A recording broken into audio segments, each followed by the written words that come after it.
Welcome to the Worldwide Weeb's Red Leaf Retrocast. It is a brand new year. It's 2018. I am JD, your host, joined by two other amazing hosts, Hickey and Tori. How you guys doing? I'm doing fine. I'm doing quite fine, although it's very hot outside. Yes, we're in the middle of crazy winter, but you have the opposite going on. Yeah, I'm in the middle of the crazy summer with 40 Celsius degrees outside. Ah, Damn. Yeah, no, I'm doing fine too. It's much more cold where I am, up in Norway. So we got real winter going on. It's good to be Man, back. you want to talk about real winter?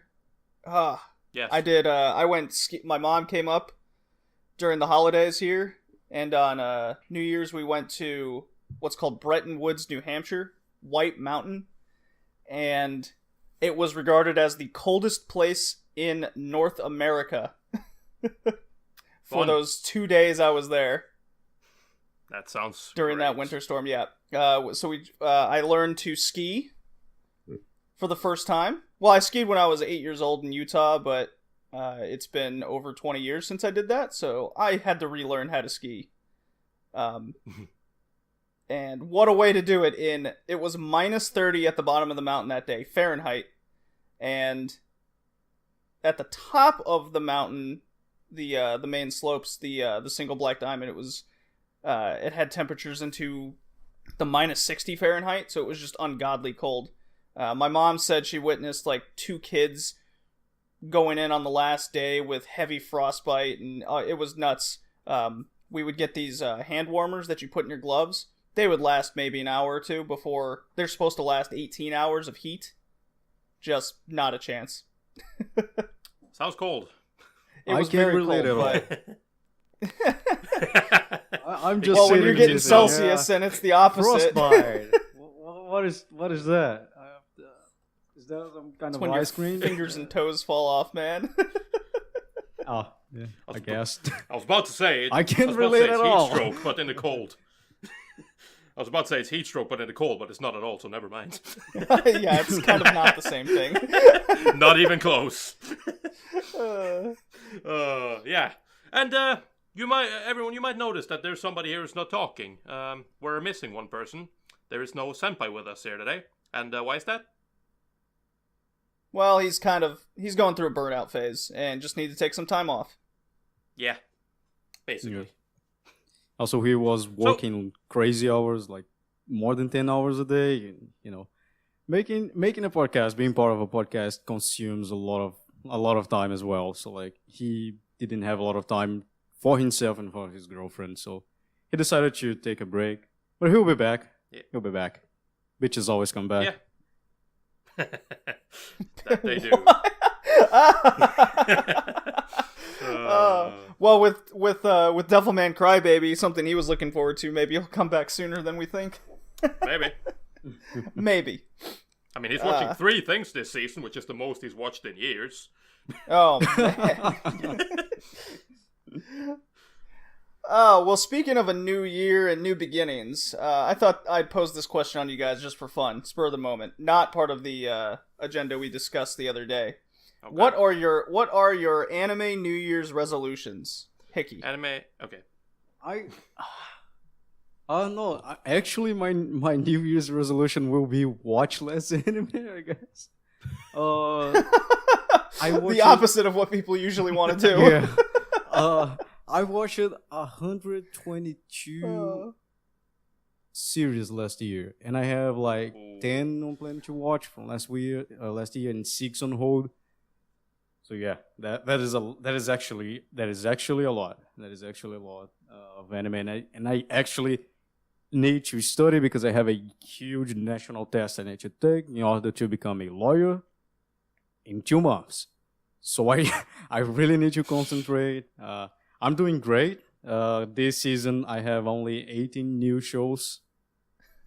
It's been I'm not kidding. It's been like 10 years since the last time I watched less than 25 anime in one season. Wow. So I'm happy. There are actually shows I want to watch that I'm not watching. And that is actually very hard to do. Why? You didn't pick your anime. this season, did you? Exactly. I didn't pick my anime. I went out to people and said, look, I'm going to watch at most 20 new animes this season. And I want recommendations. I won't look anything up because if I look things up, I'm going to end up with 30 anime again. That's why I went out and asked for recommendations and I got 18 shows. I can't wait to watch it. I have the name of the people who recommended me noted so I can judge them afterwards. But so And far, I recommended you the best anime. Pop Teen Epic, yes. Yes. That was hilarious. Yeah, it is an experiment, We'll just get to like Pop Team Epic. yeah, just like it last summer where we watched every single show in a season. So yeah, I decided to make another experiment and see how it goes with recommended anime. Cool. Well, my new anime New Year's resolution is the opposite of Icky's. I'm not gonna say it's to watch more, but it is to watch a lot. I'm doing the same thing I did last year, and I'm setting myself a goal. And I've done the math, and I tend to watch about 150 anime in a year. So I'm aiming for 800 completed anime by next year. By the start And what are next year. you currently at? I'm currently at 666. The number of the beast. You did that on purpose. No, I didn't. I swear to you. I was actually gonna watch Mars of Destruction as anime number 666. I promise, crash that. That's one of the guys over on our Discord. Join our Discord. And Good shout out there. I see what you did. yeah, I know. I had that prepared. No, I didn't. Anyways, yeah, I promised him I was gonna watch Mars of Destruction for number 666, and then I forgot. So, I'm sorry.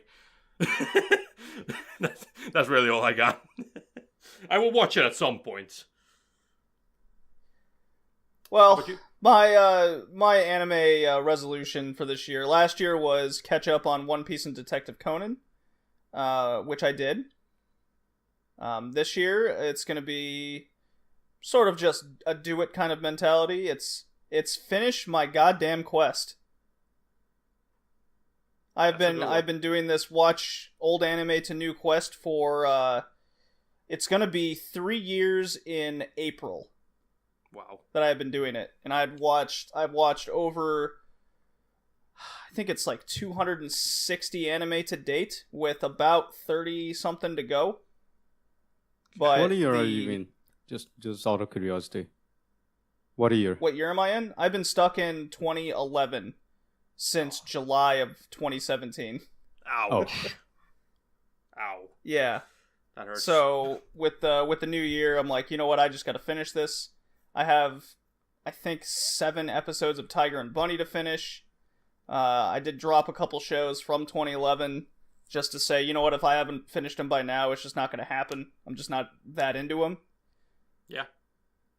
So, got amazing shows coming up like Mawaru Penguin Drum, which people say I'm going to hate. Yeah, you're gonna hate it. Couple more Gundam shows like Gundam Age. But then there's some real winners down the line, like all the sequels of JoJo, which I haven't seen yet. Yeah. That's an anime, I guess. So gotta finish the quest. Yeah. Gotta do it. Man, yeah. I mean, I don't want to have that as my New Year's resolution, mostly because my quest is going great. I'm over halfway done with it, anyways, and 1 or 2 anime a year will help that out. Well, I mean, It'll move it along.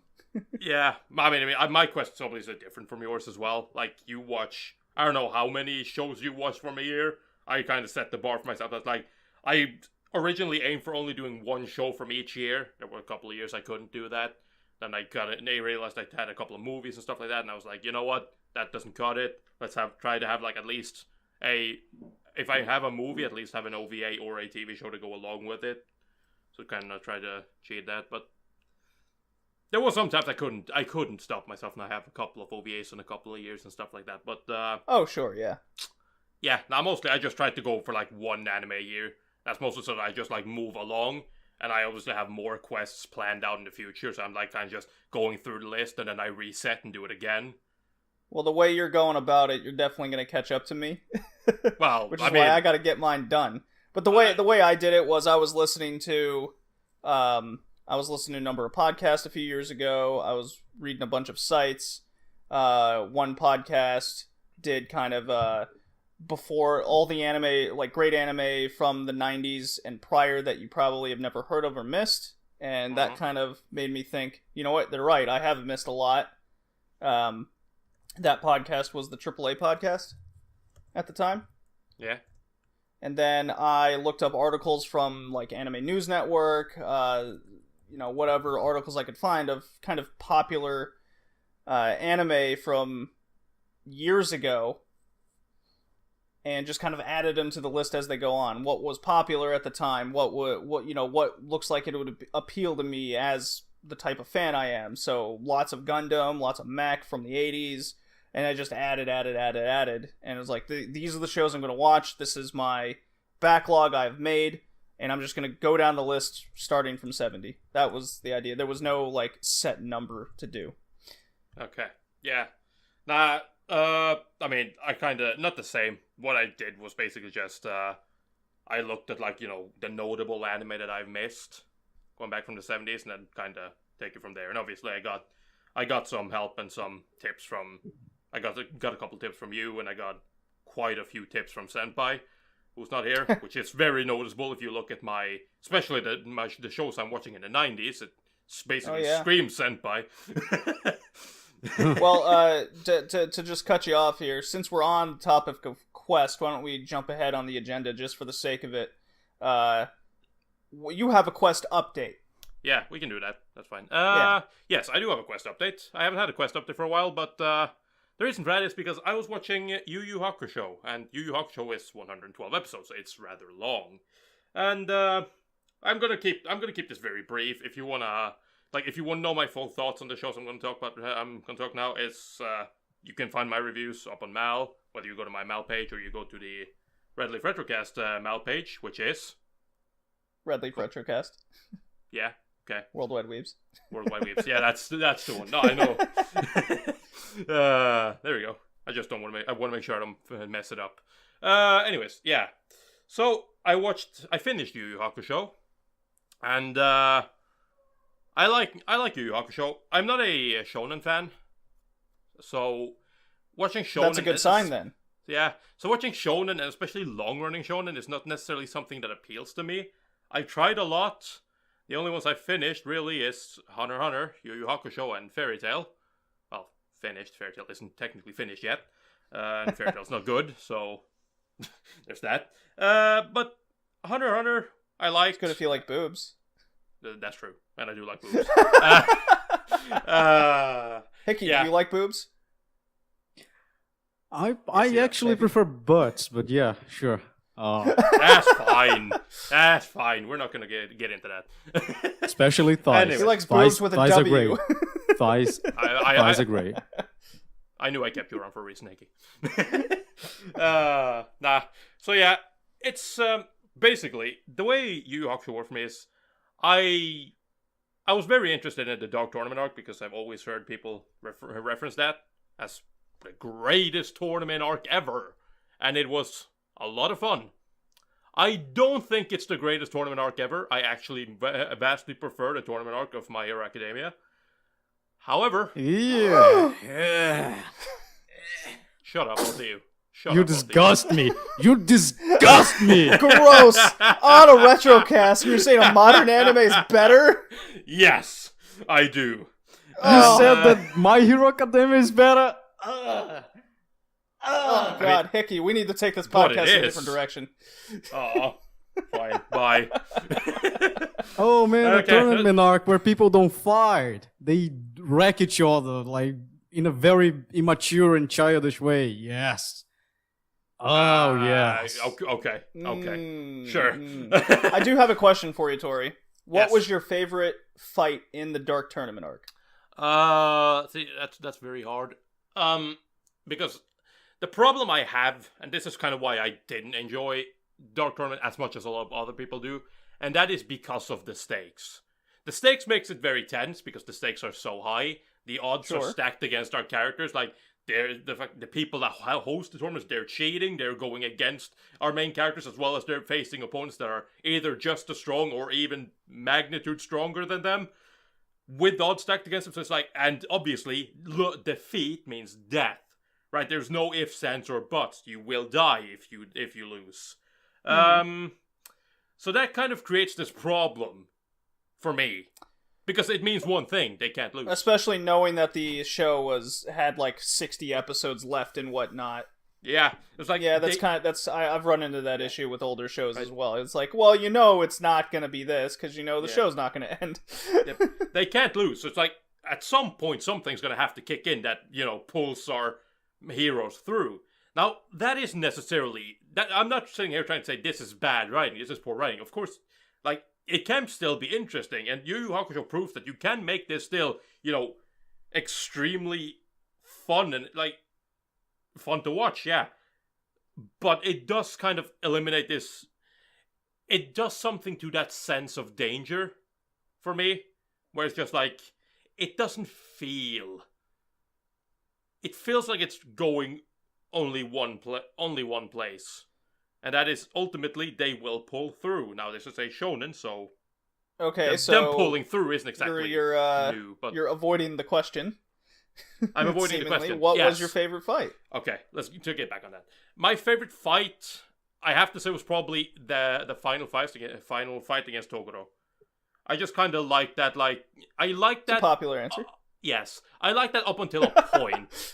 I will say, I did not enjoy that when he's like, I can finally only... I like that point up until Toguro finally finds the opponent in Yusuke, which he can unleash 100% of his powers on. I thought that was cool. Right. Granted, they then kind of ruined it after that, where it's like, I'm gonna use more than 100% of my power. I'm gonna go beyond. It's like, oh, god damn it, they're doing that. That's eventually... Yeah, that kind of bugged me as well. Yeah, it's like... It's kind of, I should have seen it coming because they always do that. It's always like, I'm going to go above my limits. It's like, I'm going to use 100% of my 100% powers. It's like, really? I'm going to use 120%. It's like a sports athlete. In order for them to win this game in the third period, they need to not just put in 100%. They need to put in 110%. Yeah, but it's not even that. It's like he unleashes 100% of his powers, but then it's apparent that he's not actually using 100% of his 100% unleashed powers. He can still do more within the powers he's unleashed. It's like, that's kind of bullshit. It was bullshit. They tried to explain it in a weird kind of way, and it kind of works, but yeah, it was more... He unleashes his full powers, and then he holds back, is essentially what he does. Which makes no sense. He's wanted to go all out against someone. Why is he now all of a sudden holding back? But Tor, you gotta always have something left in the tank for that last final moment. Just in case. In case. Yeah, man. True, and it cost him his life, so... Well, he shouldn't have done that. Hickey, did you have a favorite fight in Yu Yu Hakusho? Hickey? What? Did you have a favorite fight in Yu Yu Hakusho? Not really, because it's been a lot of years since I watched Yu Yu Hakusho. I watched it when it was on television. So, first, I don't remember much. Second, it wasn't one of my favorite series. I watched it, but so no favorite fight? No favorite fight. No. Ah, boo. All right. Yeah. The right answer is Chu, the Australian dude. When they're having the knife battle and they got their foots on the knives, their foot can't leave, and they're just beating the shit out of each other. That is a real good fight, but let me just quickly stop you right there. Not all of us watched it dubbed. I've been found out. Well, I mean, you said Australian, dude. Oh no, I've fallen into a trap. That was a real good fight. There's a lot of the minor fights. I say minor fights in the tournament that are real intense, real fun. I forgot his name. I also liked the fight against the flying dude. Jin, the Irish dude. Yeah, it wasn't. Okay, it wasn't. It wasn't that fucking. I wouldn't say it was a great fight overall, but it was fun. It was just kind of Yusuke fighting against somebody who's like very much like him. It's like, I just want to beat you. And it's like, yeah, I wouldn't do the same. I love the dub voice of Jin because he's like, "Oh, you scared, Meshi? I'm going to kick your ass." Oh, that sounds awful. Okay, yeah, well, I mean, I guess I should move on as well. I can't be talking about you. Yeah. Moving on. We got shit to talk about today. We do, and I just need to double check what's next. Okay, after that, I watched Oh My Goddess, the OVA. So, I don't really have much to say there. What? Oh My Goddess? Or the whole show is an OVA? No, the OVA. It's like a 4-episode OVA. Oh. In the 90s. That exists? Yeah, that exists. That's what came before the TV series. Really? Yes. And that in the movie, I think. Yeah. No way. Oh, wait, I'm thinking of Oh My Goddess, not Oh My Goddess. There's a difference. I think it's called. Or it's no, called am I thinking of Buddha? I don't know. Just Oh My move on. Buddha. I'm sure. Yes. Oh My Buddha's I'm mixing shit up. Yeah. Oh My Buddha's like, I don't know. It's like what felt like it could like it was going down the route of like fucking like harem comedy, romance, ecchi, seinen, whatever. It felt like it was going down that route, but then it didn't. And it was basically just like this love story between this guy and his goddess. And, again, you can find all the reviews. And what we all strive to have. Yeah. Simple love between man and goddess. Yes, very, very simple. It's like, they even make fun of it. Because they do make fun of a lot of the tropes. It's like, when, like, the goddess's sister, one of her sisters shows up, another goddess is like, it's been months. You haven't even held hands yet. It's that kind of stuff. It's, You don't just hold hands with a goddess. Yep, that's true. I know. But this goddess, this, like, Cupid that shows up, she is, literally just going straight for it. Just like, well, you've been together for, like, I don't know, 3 months, 4 months, something like that. And it's like, you've been together this long, and, quite frankly, you haven't even held hands yet. So, I'm gonna help you. And I'm gonna help you fuck her right now. We're skipping all the steps. I did like that. We're skipping all those steps. You gotta hit that home run now. Yeah. She wants you. It's like, I mean, she does. This game went into extra innings a long time ago. We gotta end this. Yeah. And basically, it's just the hijinks. It's just him basically getting goddesses into his life, and hilarity ensues. That's basically what the show is. And in its simple premise, I enjoyed it. It's fun. I like the characters. So that's really all I care about. The main character's kinda meh, but he's fine. He at least has some things going for him. Like, he has a life. He's not completely dead. He has stuff he likes doing. But apart from, banging goddesses, he has other stuff he likes doing. Yeah. Like he bangs someone. It's fun. Yeah. He doesn't. He also turns into a woman in one episode. Oops. Spoiler, JD. Yeah, no. It's the show's mostly episodic anyways. It is. Right, and I felt like the short nature of the OVA especially leaves it so that there's a lot of time skip, which is a bit annoying. Like, you get the first episode and then it's like 6 months later in episode 2. It's like, oof. That's a lot of time. But you get a bit of that, but like, it's simple fun. I enjoyed it. You're not gonna get some sort of like amazing story. But yeah. Moving on to the next one, that would be Pat Labor the Movie 2, and I'm really not gonna say anything about that other than Pat Labor is awesome. I've already talked about Pat Labor. This is there's an OVA, which is good. There's a first movie, which is good. And the second movie is a combination of Mamoru Oshii and Satoshi Kon, which is perfect for me. And it is my favorite Pat Labor movie. It is kind of different from the other Pat Labor movies, as it's way more focused on the military aspects and drama aspects, and the comedy is kind of gone. Not completely gone, but almost completely gone. So I feel that's probably going to split some people, but it is still a really good movie, in my opinion. And the last thing I watched is Genocyber. And oh boy, that's something I haven't seen yet. I've really got nothing to say about Genocyber. It's a B movie. And hooray! People die. Lots of people Hooray. die. They die in gruesome ways. You get to see everything. Ooh. Because this is anime. This is anime OVAs at its best. But now, are women getting ripped in half by boob devil creatures? No, they're not. That didn't Oh. happen. Sadly, this I'm is so Devilman. disappointed. I know. However, there's a lot of other shit going on, and there are not boob devil women, but there are devil women.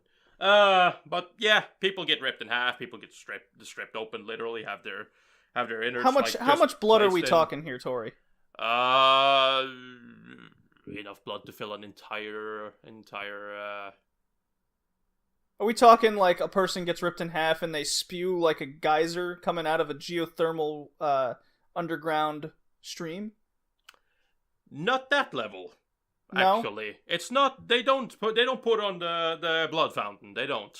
No. But they do bleed quite a lot. But it's mostly just they focus more on the like graphic nature of somebody gets their head chopped off, and it's like you can see in them, or you have that one military dude who literally like gets his head crushed and then his spine ripped out of his body. It's like that kind of some stuff. Mortal Kombat-esque type things. Kinda, except even more graphic. Were you yelling "finish him" at some point? I did. Oh, okay. Important. I definitely did. This is important information for Genocyber. Yeah. I need to know these things. Yep.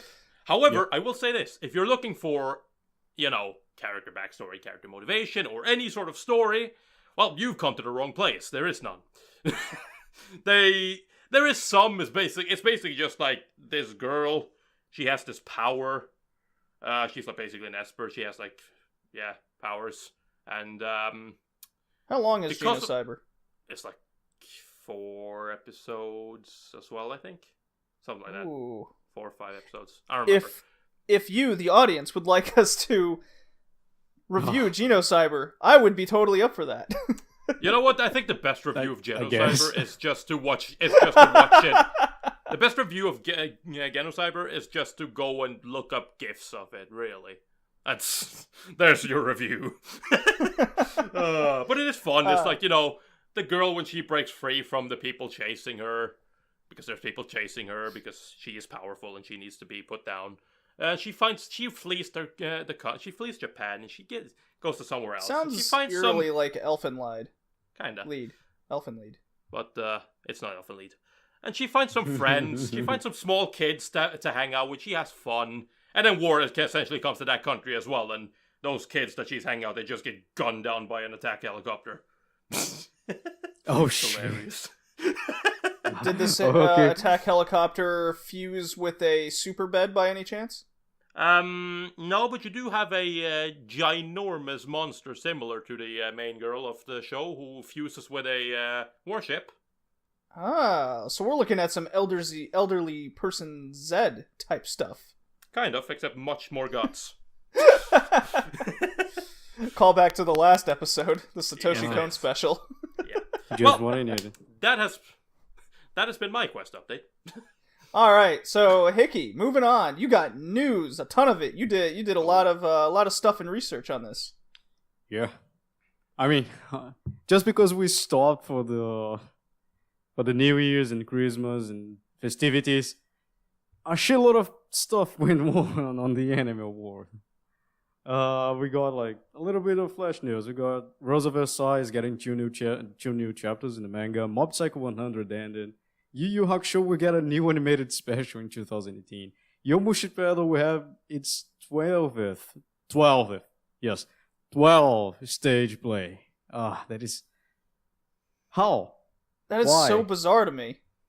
It is like anime stage plays are just bizarre. It's a bizarre thing to think about and even say out loud. Now, Anyway. now, Hickey, picture this: dudes on stationary bikes, Yeah. getting all sweaty, yelling just the most random things. Imagine the dude from Yomushi Pedal, the dude with the pecs, like yelling on stage, like, "Franco, we must do this!" Yeah. And They he's should- and he rips his shirt off on stage, getting ready, like, come on, picture all this. I don't want They should make a musical of it. Like there's 12 Wait, stage that plays. is why. They should That is make a why musical. Yomushi Pedal has so many stage plays. Hot dudes on stationary bikes ripping their clothes off on stage. I figured it out. Yeah. Yeah, they definitely should make a musical of it. Inuyasha Oh, dude, will the have a Hime live song. action. Inuyashiki. Say that one more time. Inuyashiki will have a live action. Kakegurui Oh boy. will have a live action and a second season. Like Yes! this one's weird because of course when I read it I was like, well, if they're gonna have a second season, why the hell the anime had a original ending, you know? But then I read that it was greenlit, so it's in production now, so we won't be seeing it for at least a year and a half. Yeah. And that is okay because the manga's gotta go ahead. It's gotta get in the future stuffs. Get going. Oh man, I can't wait to see more hot and bothered girls play more made-up gambling games to go over the rules that they don't understand. Yeah. Those are the rules. I see, I understand. Like, do you? Do you really get these rules? It's okay, we're just gonna cheat anyways. Yeah. That's what it always comes down to. Yeah. Oh, but the eyes though. The eyes. Oh, the eyes. Anyway. The orgasms. There's a new cutie lips, honey the coming legs. out. Yeah. Oh, Yay! yeah. The juices. Oh. New cutie honey and new Mazinga Z. Anime announced. Gonagai is going on a streak with Devilman and all new Mazinga Z stuff. He's also going to resume. Bringing back all the 70s properties. Yeah, he's gonna resume the manga, the Mazinga Z manga that is going on recently. And now let's just start with the action news that we wanted to discuss. First of all, Winter Comic happened, C93, and after 3 days of Comic, 500,000 people went to buy porn. No, not only porn. A shitload of anime mark, because something interesting about this comic wasn't the crazy people sleeping on subways to get first in the line. Actually, the interesting thing about this comic was the amount of company booths. You know, because Comic was always seen as this like Sin City of anime, because the only thing you see on Comic is copyright infringement. So like this it's like the because big doujin. Doujin. If you don't know what a Yeah. doujinshi is, it's basically fun comics. And Comic is the biggest market. Creators go there with original arts, original visual novel, original light novels, original games. There are visual novels, and also you have the majority will be fan creations of anime. So you have a fan-made magazine about a popular anime. This year, the last comic was Fate. It was Fate. Fate was number one in doujinshi. You have fan-made visual novels, fan-made light novels. So it is weird to see at the same place a guy committing a copyright infringement, and right next to him you have the booth of a company whom he's infringing the copyright. It is weird. It shows that hang on, Comic was never this anime convention. Because there's market. It's more like a place you go to buy and sell. It's not a place you go to interact with people. There are cosplays, but it's one part of it. But usually you have this. It's a market. It's an open market, and lately the Comic is becoming a actual anime convention, a proper one. And it's weird. I don't know how I feel about it. I don't know how I feel about talking about that. But I must just say, when you mentioned copyright infringements, it's not so much copyright infringements, mostly because in Japan they don't. There's this weird gap with character art for Japanese properties, which still lets them, depending on how they're used, but it still lets them be under fair use. But mostly it's because companies don't really care that there's doujinshi art of their characters, because it's free promotion. Well, unless they're being raped or fucking by animal. I mean, they are, So- and they're still not doing anything about it. So Yeah, no. free but, promotion. like, it is.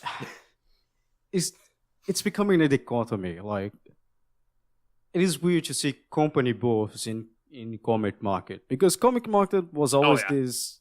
this thing, this margin thing that people go there, but usually the companies ignore, and now companies are actually going there and interacting with the people who buy Dojin shoes. So it is weird. It's kind of weird.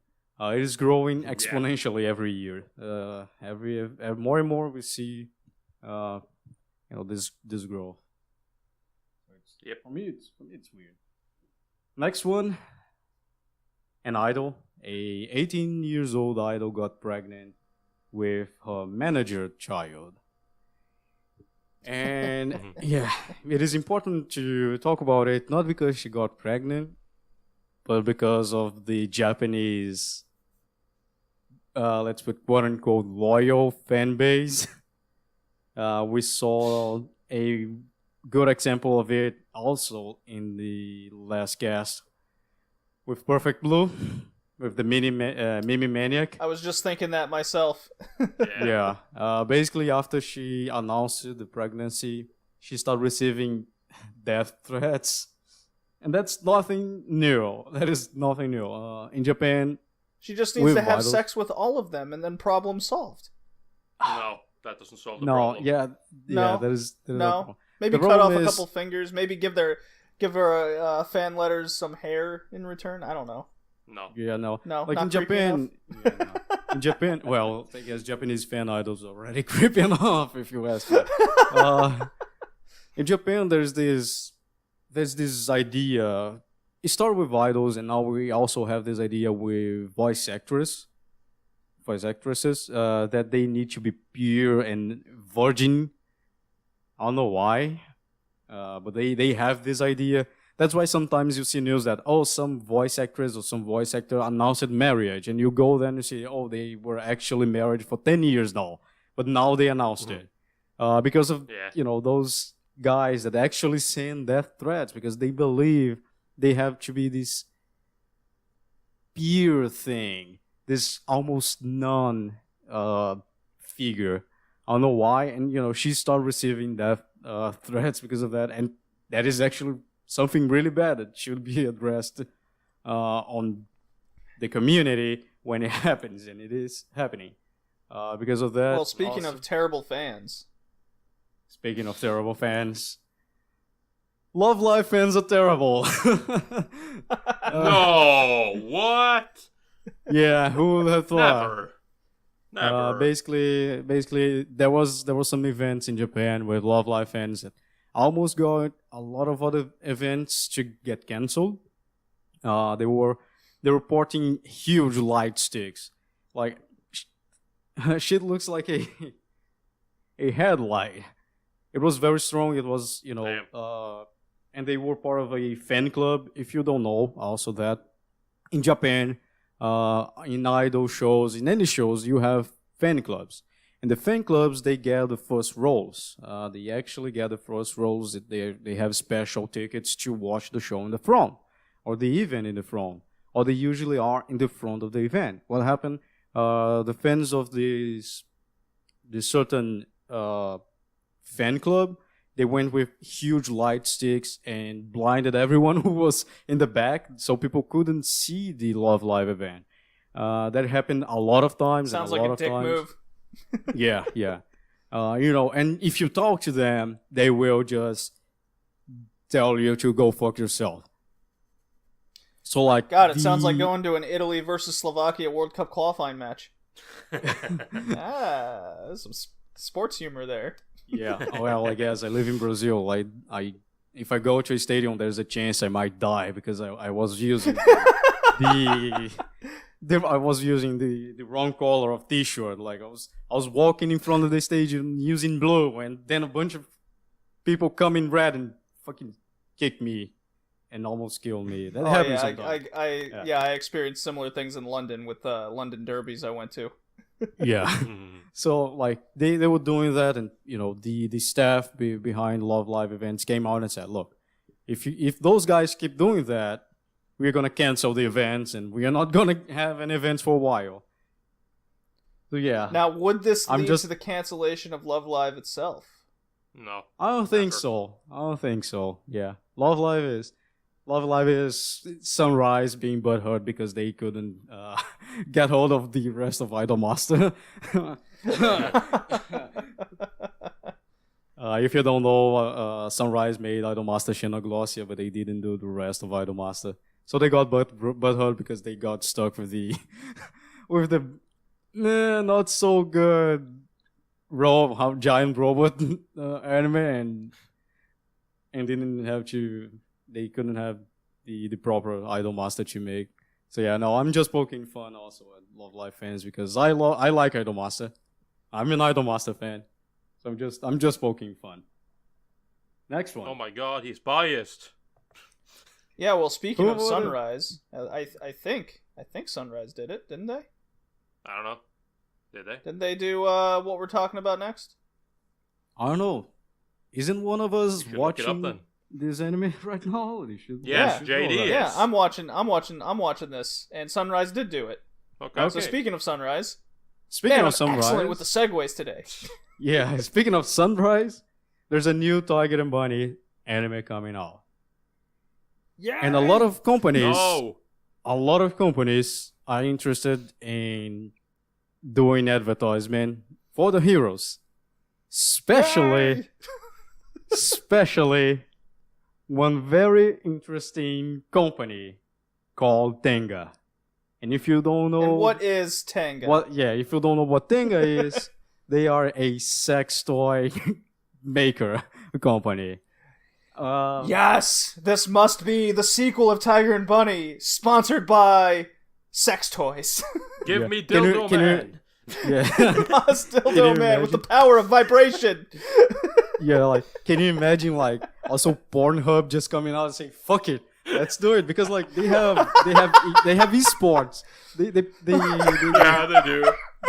yeah, they sponsor esports. They sponsor They a lot sponsor- of nerd things. So like, why not They Pornhub sponsor just go esports, to they sponsor actual sports. Yeah, why don't they go to Sunrise and say, "Look, put a stack of dollars in the table and say, we want some advertisement in this," and just make a hero of Tenga and Pornhub. It's gonna be amazing. It's gonna be the best hero of all.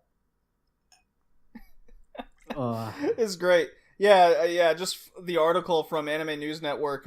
Some other things are glue and corned beef. Yeah, there's a lot of companies. Corned beef brand Nozaki thinks it would be a good character fit for the character Rock Bison. I don't know what it is. And then the glue company wants to sponsor Sky High. Nah, man, we need sex toys. That's what we need. Yeah, we need a Tenga. They do mostly flashlights. I'm not saying. Oh my god, Wild I'm not Tiger gonna, sponsored by the Fleshlights. Yeah, I'm not going to say if they're good or bad because I don't have this knowledge. You don't have the knowledge of sex toys? I don't have the knowledge. I don't have unfortunately I don't have the knowledge to just say if Tenga toys are good or not. If you actually Tenga have an wants to opinion sponsor about us, Tenga I sex think- toys, you can leave a comment, whenever you're watching it, and you're gonna read it here. Don't worry about it. We're gonna say that it's anonymous. You don't have to worry about it. The last one. Oh my god. The last one is something that a lot of people were actually hoping that someday it would happen. And it is Anime Strike got canceled. Anime Strike Yay. Anime Strike doesn't exist anymore. Amazon, they decided to end the service. And now every anime that was in Amazon Strike, Anime Strike, now it's on Amazon Prime Video, the normal one. You don't need to pay more if you are in the US, at least. There we go. That's what we need to make clear since our audience is very international. That now if you do have so the way it works is Amazon Prime Video is included in an Amazon Prime membership for Americans. For because in the summer of 2015, I believe, Amazon went global, and just for the sake of examples, Canada, Ireland, Australia, Norway. Brazil. and Norway and Brazil and whatnot. Prime's not included. Prime Video is not included in your Prime membership. You have to pay an extra X amount, and they put the dollar value in USD, so whatever the exchange rate would be. So, for example, in Canada, even though Prime Video they say would only cost $6.99 more, it amounts to about 10 Canadian dollars. So Canadians would have to pay an extra $10 a month on top of their Amazon Prime membership. So that's how Prime Video would work. Luckily, I don't live in Canada anymore, and my mother has Amazon Prime, so now I can finally watch some of those things legally. Finally. Yeah, Finally. good for you. Good for you. If you Something good came out of getting deported. well, I guess. Oh shit, you got deported to United States, not Zimbabwe or some weird country in the Africa. That's Right? so good for you. It's like, you're not allowed to be in Canada anymore. Can I just go back to the US? No, you gotta go to Nicaragua, sorry. Yeah. United States doesn't want you anymore. You defected once, Trump already said, nah, you're out. You are now Let's not considered simply come Mexican. Just It's like, but you lived near Texas, that was close enough. you know, like if you're sitting on your chair or not and commemorate that, yes, go fuck yourself, Amazon, you lost money. No, they did not. Actually, their shares went up. It's going up like 2% every day. So they are doing great. Yep. Who probably lost money on that, that wrong play was Sentai Filmworks, and that explains why they changed it to High Dive. Yeah. Especially because they don't have shares. They are not in the stock market. They are an actual private company. That is also the explanation why they do so much Kickstarters, because they don't really have investors. They don't really have a lot of money to make. And I those kind believe of things. Sentai is in Houston, or at least their warehouse is. No. So- if you say so. Yeah. Yeah, well, a lot of I remember reading something that quite a few of their products were damaged because of the hurricane. Oh, that sucks. Yeah. Yeah, so they probably lost a lot of money on just inventory, but I'm sure the insurance company paid for it. Probably. Yeah, the important thing is that all money they invest, it's not someone who bought shares and now they have the money to invest. It is actually money from their pockets that they're going on license those shows. They gave to Amazon Strike probably because Anime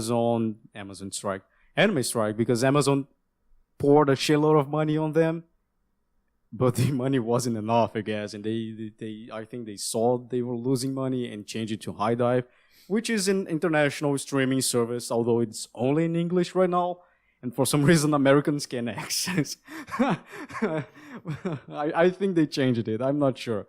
But like I remember that a while back Americans couldn't watch the free anime because the free anime they had were also in Anime Strike.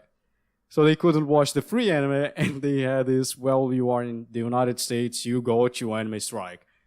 Me, in Brazil, everything in English, they're like, you can watch the show for free, don't worry about it. As long as you understand English, you were fine. I was like, okay, sure.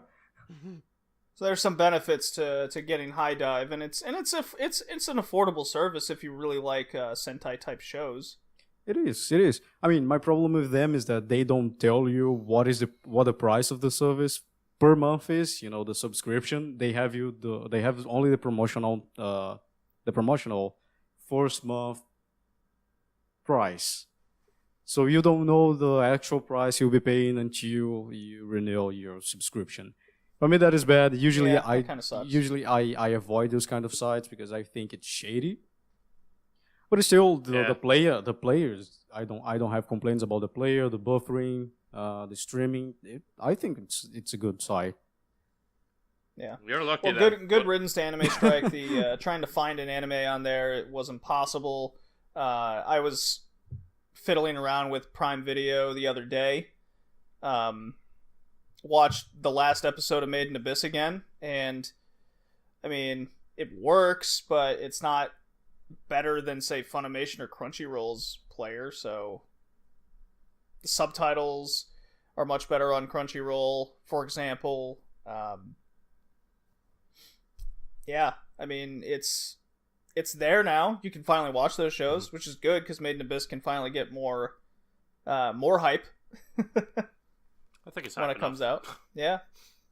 That will leave an interesting question for shows that could possibly get a sequel of what, like, who would pick it up, if at all. It's probably High Dive. Like if Sentai is licensing, then probably it's going for High Dive. I don't think this is Sentai though. I think it is, because if I'm not mistaken, don't quote me on that. I think Made in Abyss is on High Dive as well. I'm pretty sure. I don't think so. But I think it's. I don't remember, like, if it was, if it wasn't. I know that there was a lot of Anime Strike shows that were coming out and then going for anime. Maybe it was on a delay service there. Yeah. I mean, Anime Strike's big problem. I think it was in a delay. Like, don't quote me that. Yeah. I don't think it's that, or I'm mixing up with another show that was Anime Strike and then appeared out of nowhere in High Dive. But I remember. Yeah. Well, that thing happened. At least for international, at least for the international community, the shows that were on Amazon Strike are no longer triple paywalled. Now it's only double paywalled. Finally. And I just checked. Finally. I just checked. Made in Abyss is not on High Dive. Okay. So which show was? Yeah. I'm gonna search it up. Anyway, I'm gonna search when we're done here. So, I think that, like, let's say that you did have Amazon Strike. I think the big problem with a lot of people that had it was the fact that shows just wouldn't come out on time. And there was a lot of delays, very right? Shoddy. There was a lot of delays and, like, wrong subtitles, something like that happening. Yeah. So. Well, another good thing is that Sentai is kind of making the Tsundere move on Crunchyroll, so we are getting shows on High Dive and Crunchyroll now that our Sentai film works. So that is actually good, because, you know, if you can afford High Dive, because they only accept dollars, and dollars can be very expensive, especially if you live here where I live, right, or any underdeveloped country, dollars are actually very expensive. You can go on Crunchyroll, and Crunchyroll is getting most of Sentai Film Works shows as well. I think they only... yeah, I mean... They didn't get, High Dive picked up, what I'm looking at, 4 shows. Amazon Prime only has 4, and then everything else is Crunchyroll. Yeah, because there are shows that they are exclusive to High Dive, but they are like... I think it's only 2 shows this season. And the other Sentai Film Works are both High Dive and Crunchyroll, so you can watch them. And then Crunchyroll and Funimation are still married, so you can possibly get a dub. Yeah. Good. I'm happy with that. Okay, so we got to move on, guys. We're approaching that hour mark. We got some community questions. Yeah, we do. Shall I read them? Tori, why don't you start? Okay. Okay, so yeah, we have some, like you said, we have some questions. And the first question we got is, I see you didn't put up who asked the questions, JD. I did not. Damn it.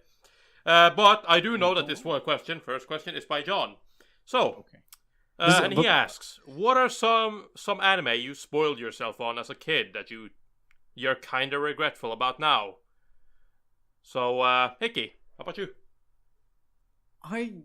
There is a problem. The problem with this question is not the question, it's me. Usually, when I get spoiled, I don't get regret. You know, I actually get excited to keep watching, to see how it develops, because someone telling me how the show developed until the climax, it is something in watching it, because the narration, the storytelling will be way better in the show that I get excited to watch. The only time I think I was regretful was when I was reading part 7 of JoJo's Bizarre Adventure, and I was talking to Senpai Joe, who's, he's not here anymore. Oh, that guy. I He'll be remember back. him. Yeah, and I was like, there's something happened. I really like, I can't wait them to actually tell me. And he was like, yeah, Boop is in the show. I was like, why? I was happy. Why would you do that to me? I was a happy child. I want to explore, and you just kick my nuts. That was sad. I'm still salty about that. Like that thing got me salty for 3 months, and I was really, really regretful. I was talking about part. Man, that's not even when you were a kid. That's recent. Yeah. Yeah, I was a kid. I'm only 21. Like, I'm still technically, I'm not that grown up. I guess you could just be like, oh yeah, a couple of years ago. No, but when I was because when I was a child, I wasn't going on the internet that much, I wasn't looking up for shows that much. Granted, when I was 10, I was already watching 30 shows per season, but still. When I was 8, I think. When I was 8, I was already doing that. And I was already watching a lot of shows that were completed. But then I didn't have the curiosity of going out and interacting with people because, well, I don't like interacting with people.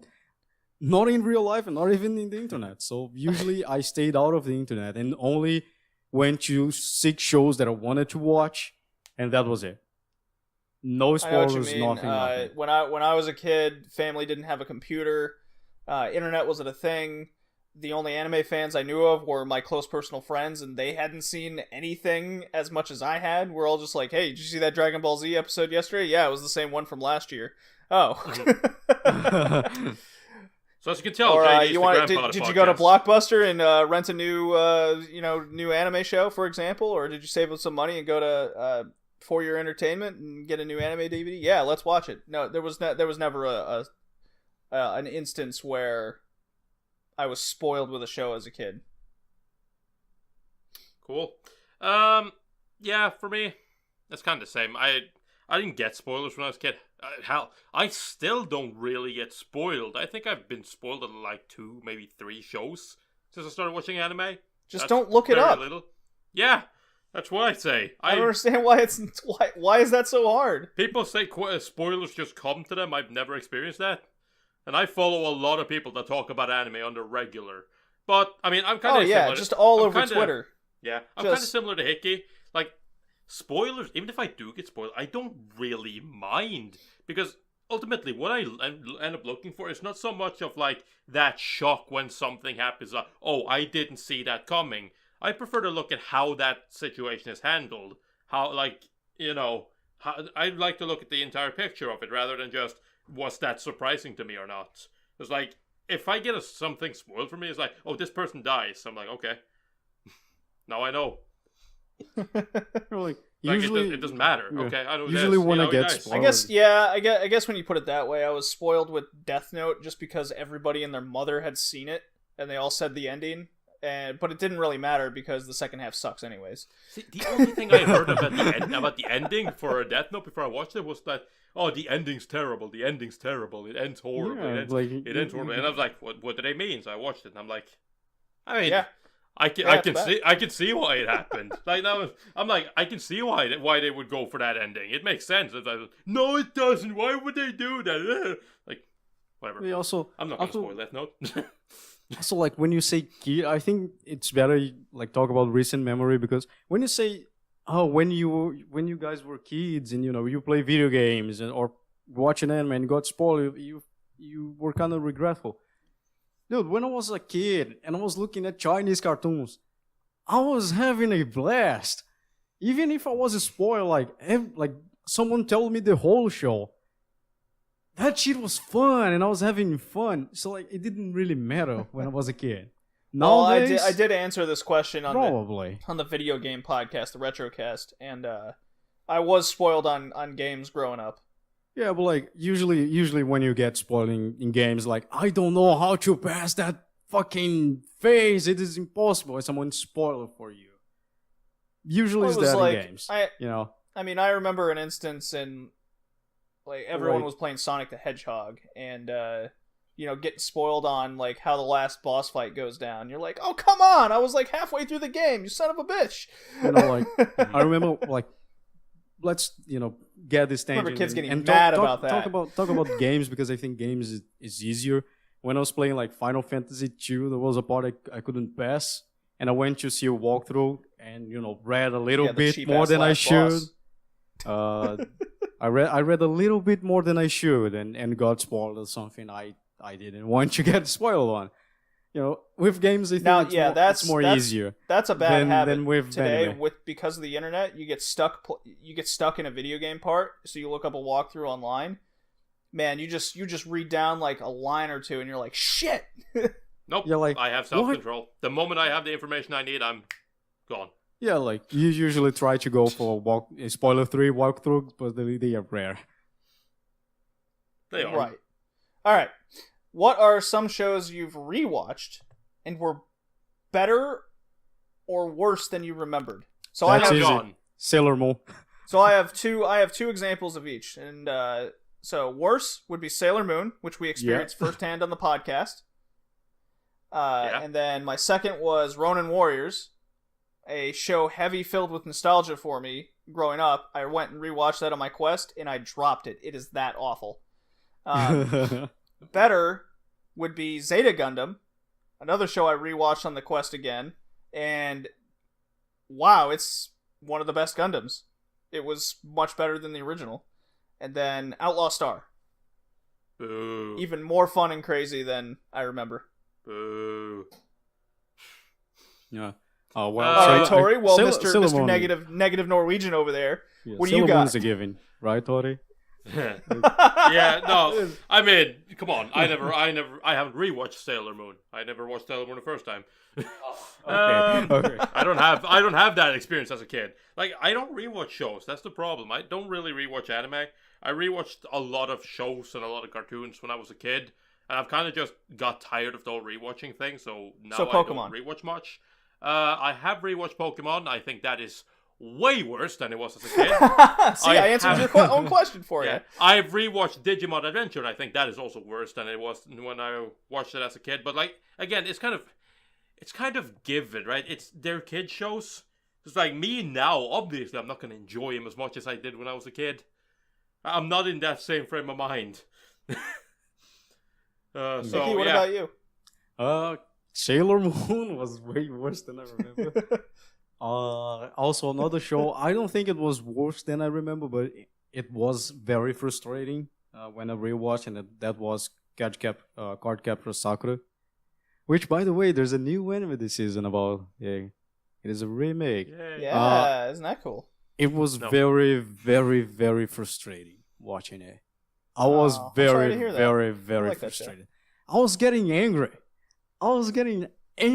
At the fucking mysteries. Because they are not mysteries, they are not puzzles. It's just that Sakura is dumb for her age. I don't know why. But she's so dumb. She says the puzzle. Yeah, but... Oh, come on. But Hickey, like the if mirror she's so puzzle. dumb, then they're puzzles to her. No. Come on. You have the puzzle. Oh, I need a card that reflects. I don't know if I have this card. And then her lesbian cousin that really likes her goes like, don't you have a mirror? And I was like, oh shit, I have a mirror card. And she was like, that is like 30 minutes of an episode. And I was there screaming at the television with my father by my side. And he was like, what the fuck are you screaming at cartoons? Like, that bitch is so dumb. I was getting very frustrated. I'm getting frustrated now. I do remember when I'm done with like that. I'm not gonna get frustrated because holy shit, she's dumb for her age. The rest is fine. I like the romance. I like the story. I like the change. Even though they changed the original manga, which I also read because I was a Clamp fan when I was growing up. I liked the show for that, but it was so frustrating that I think it was a little bit worse than I remember. I remember a similar instance. I believe it's near like the end of the show when she captures what she's doing is she's battling against like the dark card and it's too dark. What can I do to fight the darkness? Wait! I have a card called the light card. No. She's like, how can I fight this card? And you're just sitting there, use the light card. It's like, I don't know how to fight this card. I'm like, use the light card. Oh my god, I don't know how to. Use the fucking What do you do when it's card. dark? You turn the lights on. Oh my god, you're right. I'm getting so sweaty. It's so hot in here. Holy shit. So what were some shows that were better? Like one show that was better, I think it was Michiko and Hachin for me. Michiko and Hachin is a show made by Manglobe, the dad Manglobe. It's on a fictional country that were inspired in Brazil. The first time I watched it, I was in that period of time that my country sucks.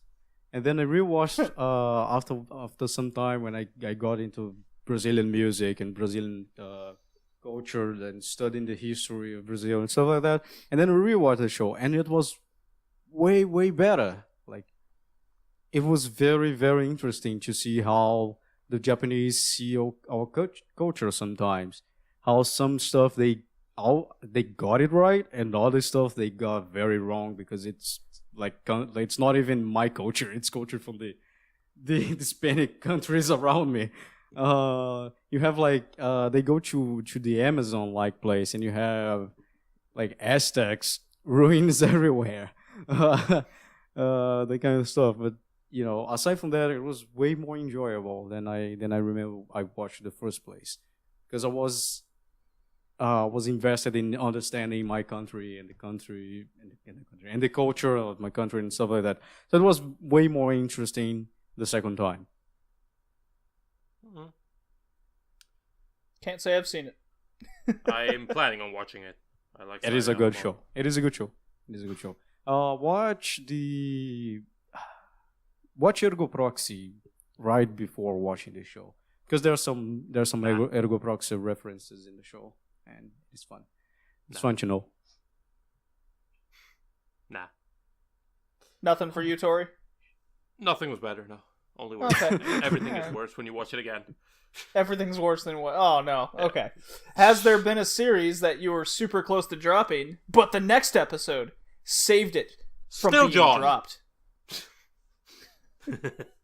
Well, it's John Fest. I mean, there are many shows that I have I decided to not drop and finish. I tend to finish the majority of the shows I watch. But can I say there's been a point where an anime has I'm really annoyed, and then one episode goes on, I'm like, oh, this changes everything. No. Oh, that's a not shame. really. No, I don't ever think a single episode has been able to change my opinion. A bunch of episodes can change my opinion. If it's it goes from bad, and it's an episode happens, oh, that's interesting, and it keeps building on that, and I'm like, okay. But it's then it's that series of episodes that ends up saving the show for me, not that first episode. It's nah. Well, I got two examples. Okay. Number one, Steins Gate. Oh. Super boring and tedious up until a certain moment happens around the halfway point, because I was going to drop that sucker. Yeah. And the second example is Madoka Magica. Oh. I guess. Relatable. I think enough said on that one. That reminds me, actually, I did know what happened in Madoka Magica, so I was basically just waiting for that moment. I didn't know exactly what happened, but I know it was episode 4. Or whatever, episode 3 was it. But just I that think moment, it's 3. I don't remember. It's been so long. Yeah. Nicky, what about you? I got Clannad of Toy Story. There's some stuff that really hit hard. Okay, I need to keep watching this. Gatchaman Crowds.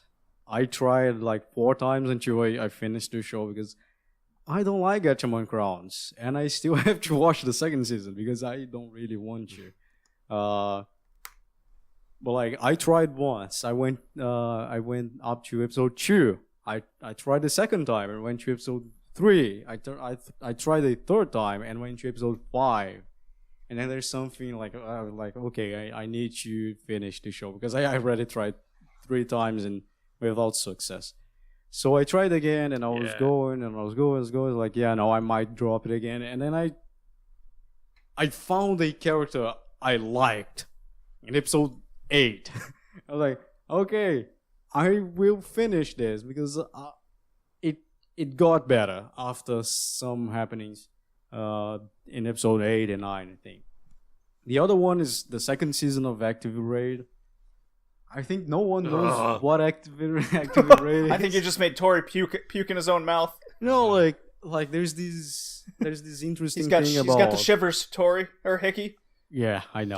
Tori, are you okay? Are you okay with Hickey's words? He remember Active Raid. There's something in the second season like the... You look like you're going through some PTSD there. I am. Yeah. It was post-traumatic stress anime disorder. Like the second season is basically a little bit more than the first season, but nothing really changes. But sometimes they have very interesting episodes, very good episodes. And there's one episode more to the middle where they talk about refugees and terrorism. So it is really cool. It's a very, very cool episode. It's a very, very serious episode. And after that, I was like, okay, they might do something really cool in the future, so I'm going to keep watching it. And they did. In the second season, they did again, like 2 times. So I was glad I did. Man, that's not even like an episode. That's a whole season that you'd be, okay, I'll continue watching the show. 2 seasons, 2 good things. But if the next season doesn't go the way I want it, the show's over. The first season, I watched it because I didn't thought it was bad nor good. It was an average show. Second season, it was in the same vein. So like, if that doesn't like get better, I won't. You're gonna make Tori like throw his headset across the room, Hickey. Yeah. Okay. Is it better now? No, not that. I'm just annoyed at your opinion, man. Your opinion bothers me. Really? Fuck you, man. You can mute me.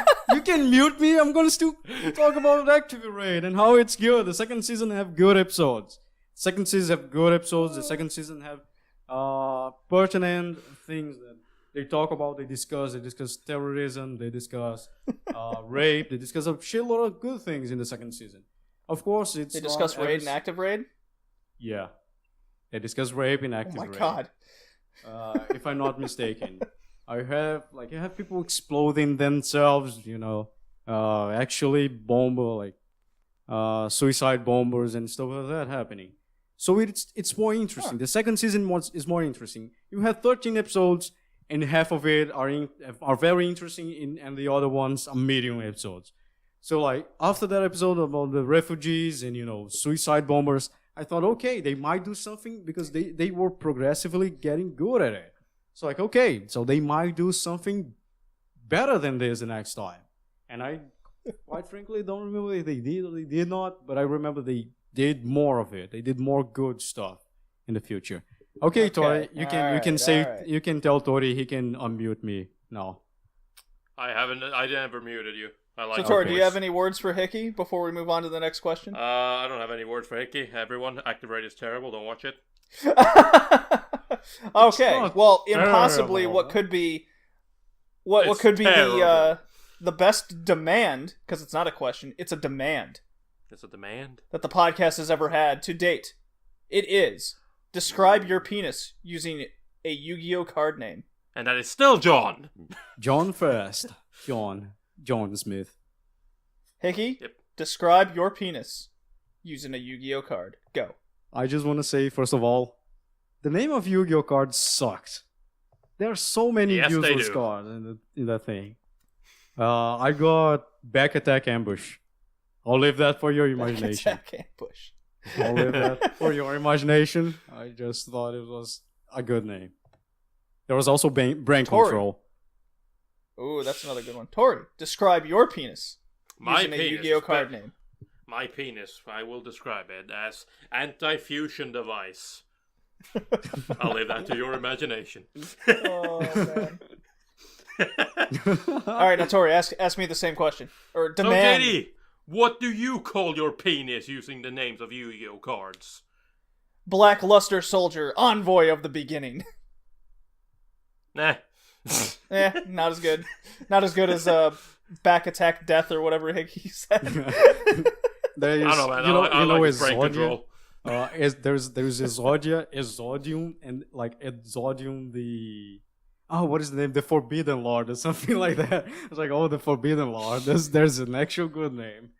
I just remember I don't that. know. Red Eyes Black Dragon was up there for me as well, but you know. Okay. Envoy at the there's no beginning like. just pulled it home for me. If there's a card called One Pink Eyed Dragon, that would be an amazing name, but I don't think there is. That might be like One-eyed salamander of death. Quick, look up if that's an actual Yu-Gi-Oh card. Probably is. It probably is. You know, sometimes I feel like they're just sitting there when they name these things. They're like, what's a good penis name? What is a good penis name?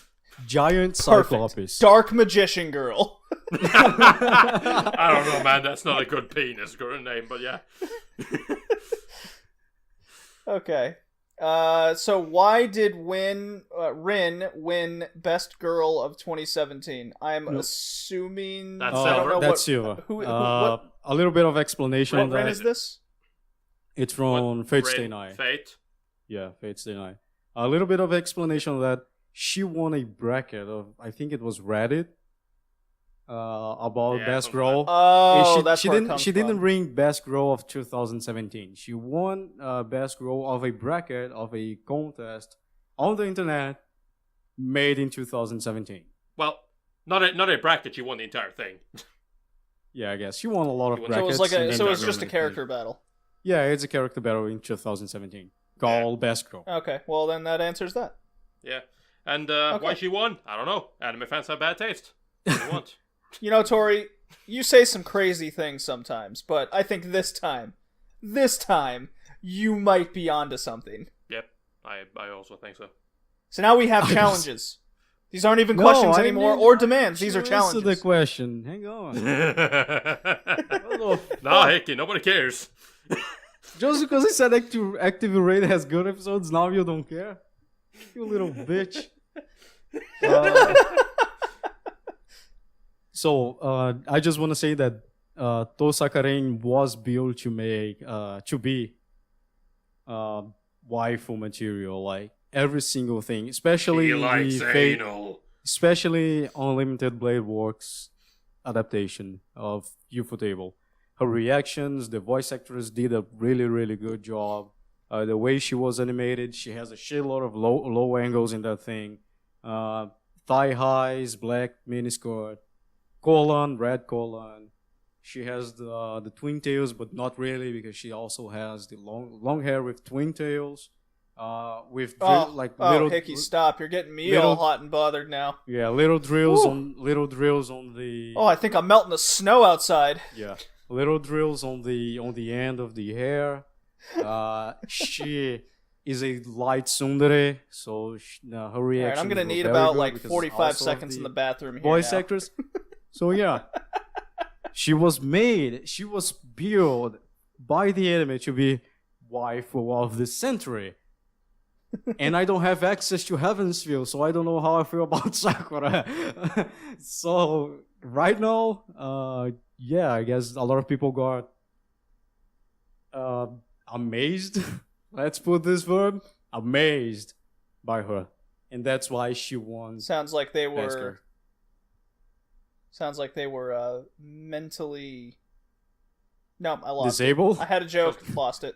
Okay, I Disabled, thought, yeah. I guess they thought just. I guess their brains just broke. There we go. Oh my god. Okay, so we have challenges now. This is actually Yeah. kind of fun. I like this. Challenges Not by questions, John. not demands. They are challenges. Describe yourself or your life using an anime trope. I am running outside with toast in my mouth. That is me. You are? you are always Yeah, late. that's I don't know, man. Are you always late? Well, sure. I'm always late. I'm bumping into people. I'm clumsy. There's more to me than meets the eye upon that initial impact. I mean, come on. I'm You're- running outside with toast in my mouth. So you are the That's me. Dojiko. Okay.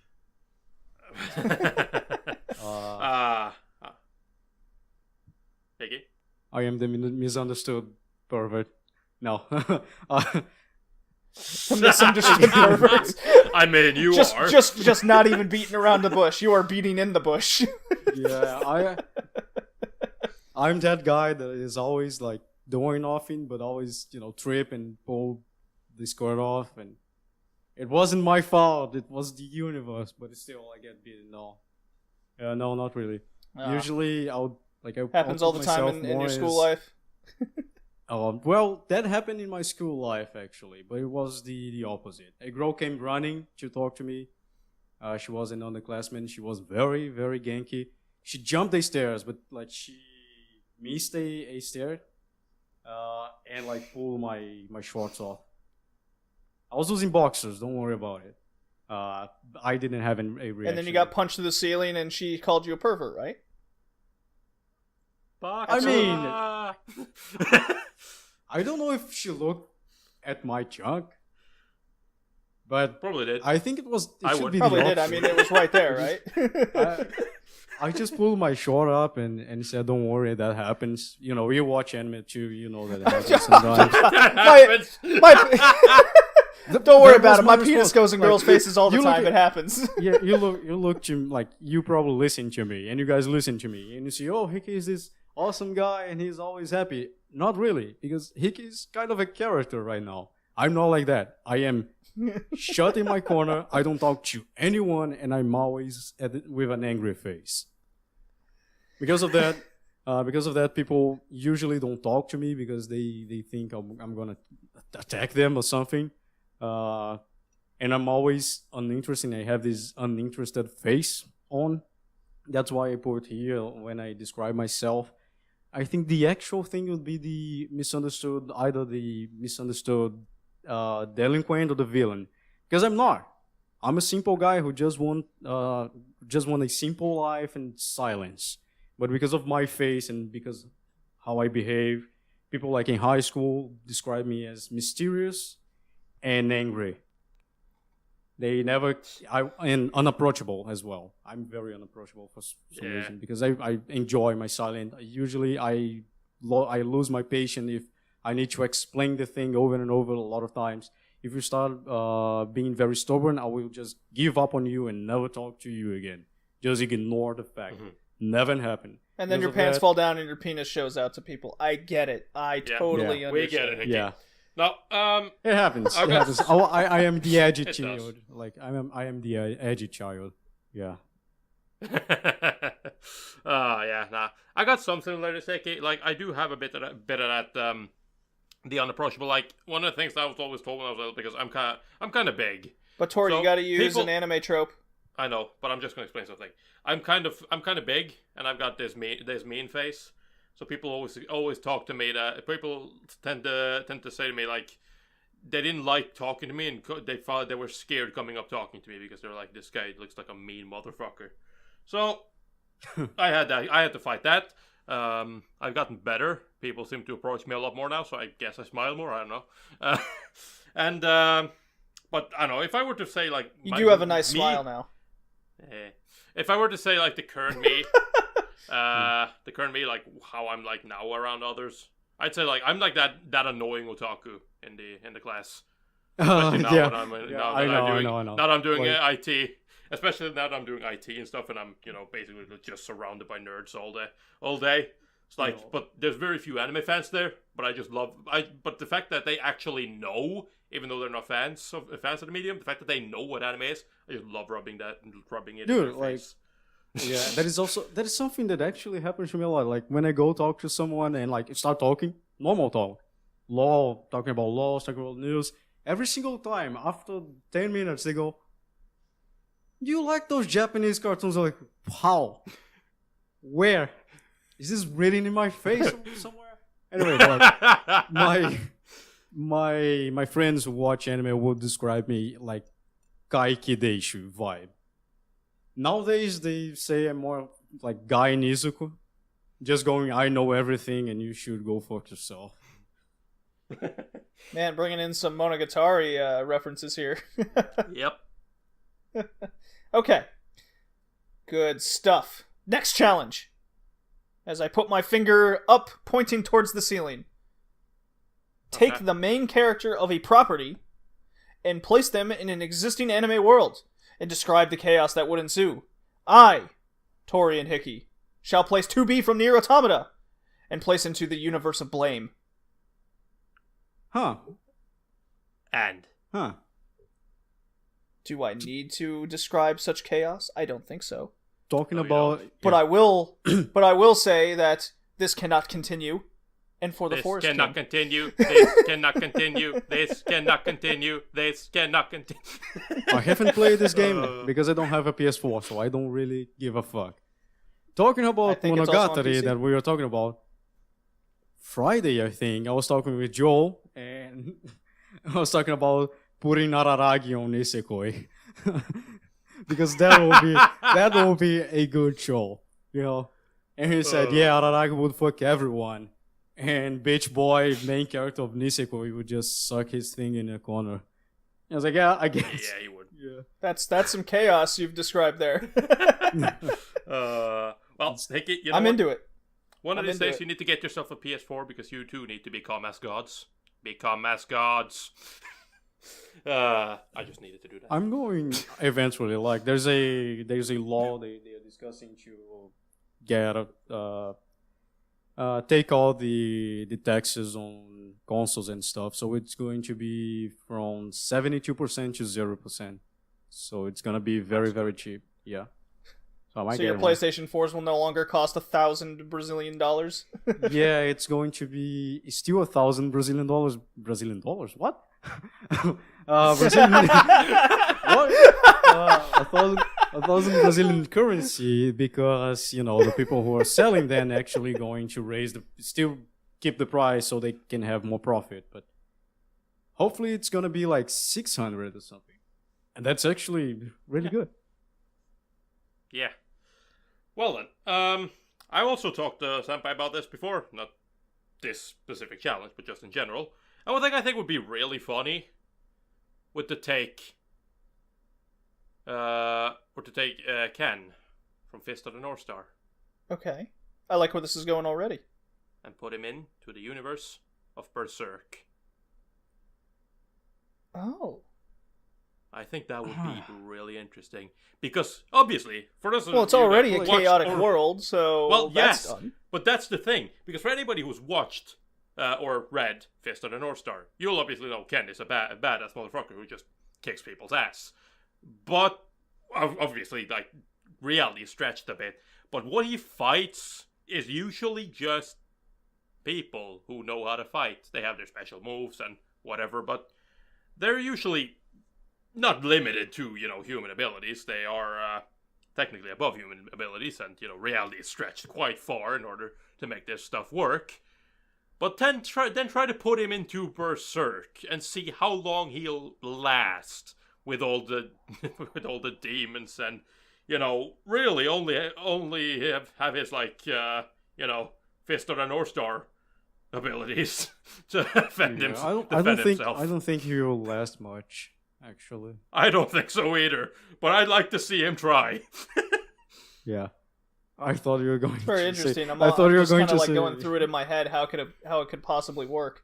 No, I don't want to see that work. I want to see Ken slaughtered badly. Yeah, I thought you were going to say, like, getting Ken I didn't and know put it that on I the was already world dead. of Kaon or something like that. And I was like, oh, wasn't that? Okay. That too. That would be that's my own little very personal dream. interesting. Like, actually, a lot of Okay. Moe potato grows, and there's just Ken there on the piano. They're just sitting on stage playing, and if Ken just shows up like, "You're already dead," and they just explode on stage. All right, guys, we gotta move this on. We gotta move on a little bit here. So next challenge. Sure. This is kind of a callback to our very first Weeb episode. Name something positive about your least favorite anime, and then name something negative about your favorite anime. So I'll just answer this really quick. My least favorite in recent memory is Recreators. It has a lot of characters. That doesn't sound like a positive, but okay. I don't know what you're talking about. That's plenty of positive. There's a lot of characters, man. Yeah. One Piece, one of my favorite, will never end. That is... It will never end. Yeah, that is... You're cheating. Fuck you. Yeah. Okay, let's see. For me, I never had an anime that I could say I hate this because honestly, Okay. I really like anime. If I didn't like anime, I wouldn't watch 40 shows in the season. Until I met a show This guy. called Just answer the Isekai Voice question. Smartphone. And I hate that show. I hate that motherfucking main character. Holy shit. All right, so name something positive about it. Say something positive about it. I spent 3 hours trying to think about something good about the show. 3 hours, and I couldn't think about anything. Aside from how about that maybe I smartphone? like the girls. Huh? I like the girls. He has a standard harem. And you know, I wouldn't mind having that harem. That's it. Okay, Alright. see, that's positive. And they are cool with Golf polygamy as clap. well. So yes. Hey. My favorite anime is Ergo Proxy, and one thing bad that I can talk about it is very redundant. Basically, the story resolves about they going somewhere and then coming back. It is a journey, Yeah. but it doesn't make a lot of sense when they come back. There's some revelation, and you know it's not well built of a story. But it doesn't take away your enjoyment of the show, but it's not well built. Okay. Well then, Tori, shock me with your answers. I must be So? odd. my least favorite anime, at least in recent memory, is probably Eromanga Sensei. Ooh, terrible name show. something good about it. Say something positive. Come on, bring on the incest positivity. Last rap had a good rap for a 10-year-old. Okay. Tori's really trying here. Okay. Slamming his fist into Eromanga his upper Sensei. thigh. Eromanga Sensei. Here it comes. Just have a. The ending is pretty okay. Okay. It's got a pretty okay ending. Okay, he's still alive. All this Those build wondering. up, all this build up, you let me down so hard. Holy shit! That's the best thing I can okay. give. He did not have to puke all of that positivity he tried to spew out of his inner intestines. The No, I dance in didn't, the opening luckily. is cute. No, And name something now bad or negative about one of your favorite. Okay. So my Here we favorite go. anime is Aria, and Aria obviously is? it is perfect. It's flawless. It doesn't have any flaws. But No flaws. but But if I were to say something, it's that the first season's a bit too slow. nailed it. I thought you were gonna say Just that nailed it. the cat is smarter than the actual main character. I don't see that as I don't see that as a negative. Really? I Really? see that as a positive. Really? Yes. Really? Okay. No, Yes. I was just. It was a Okay. joke. It was a joke. Don't worry about it. I really enjoy Aria. I can say anything about it. I think it's excellent. So I'm a little this next question is so not me, but it is best anime memes of 2017. What is the Oh. best one? Oh god. Me. Oh. Me. Okay, What's the guy in the back who looks very Norwegian. Okay, me. That must be me. Well, you know, Good way to obviously say there's white only as one answer fuck. to this. Yep, there's only one way to there's only one answer to this, and that is obviously Asta Scream is terrible. Girls Last Tour Dab was fun, but like once. Astolfo is a trap, and I don't consider that to be good enough as a meme. There are plenty of traps.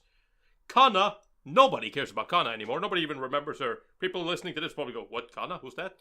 Right, The are only you? thing that matters is to blend S. The only thing that matters is to blend S opening memes, because at least some of them are kind of fun. Yeah. I don't even know Smile. what that is. Sweet sister, sadistic, Surprise. Service. Sauce. service. No ketchup. Yeah. Well, I you think did that it. answered the question right there. No. I don't think that was a good year for me. At the end of 2017, however, we had the explosion of something called Gijinka. And you're saying, what the fuck is that? It is humanization, basically. With Earth-chan and now in 2018, like this beginning of 2018, we're seeing 4chan and Reddit anime page, Gijinka. It is humanization or moi anthropomorphization, basically. It's been here, you know. We had like series like Upote. We have shows with we have what is the name? I have in my cell phone, but I can't remember the name. We have Konkole. We have a shitload of shows with like ship girls and whatnot. We have Akikon. Akikon is an old anime about a guy that finds a soda can in the ground and he's like, oh, it's a waste to leave it here, and he gets the soda can and drinks it, and then the can becomes a girl, and he goes like, you drank me when I was in the ground alone. I love you now. Like, this is humanization. Humanization been out since the beginning of this fandom, since after anime actually, because there's no humanization is something very recurrent in legends. You have animals and objects becoming people. I already know what the best Asian meme of 2018 is already.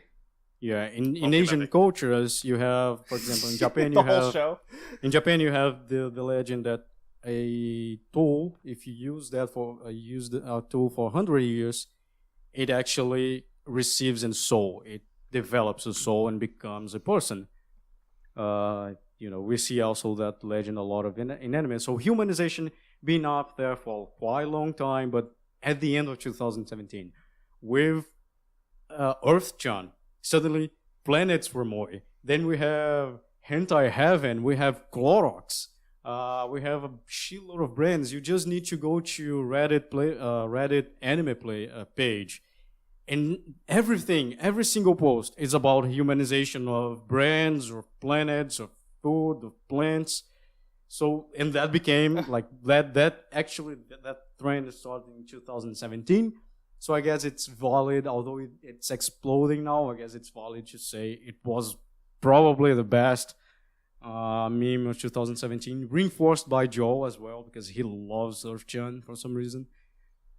Yeah, I was wondering where that came from. I thought it was just something he pulled years ago, but that shows how much I give a shit about memes. That's just me.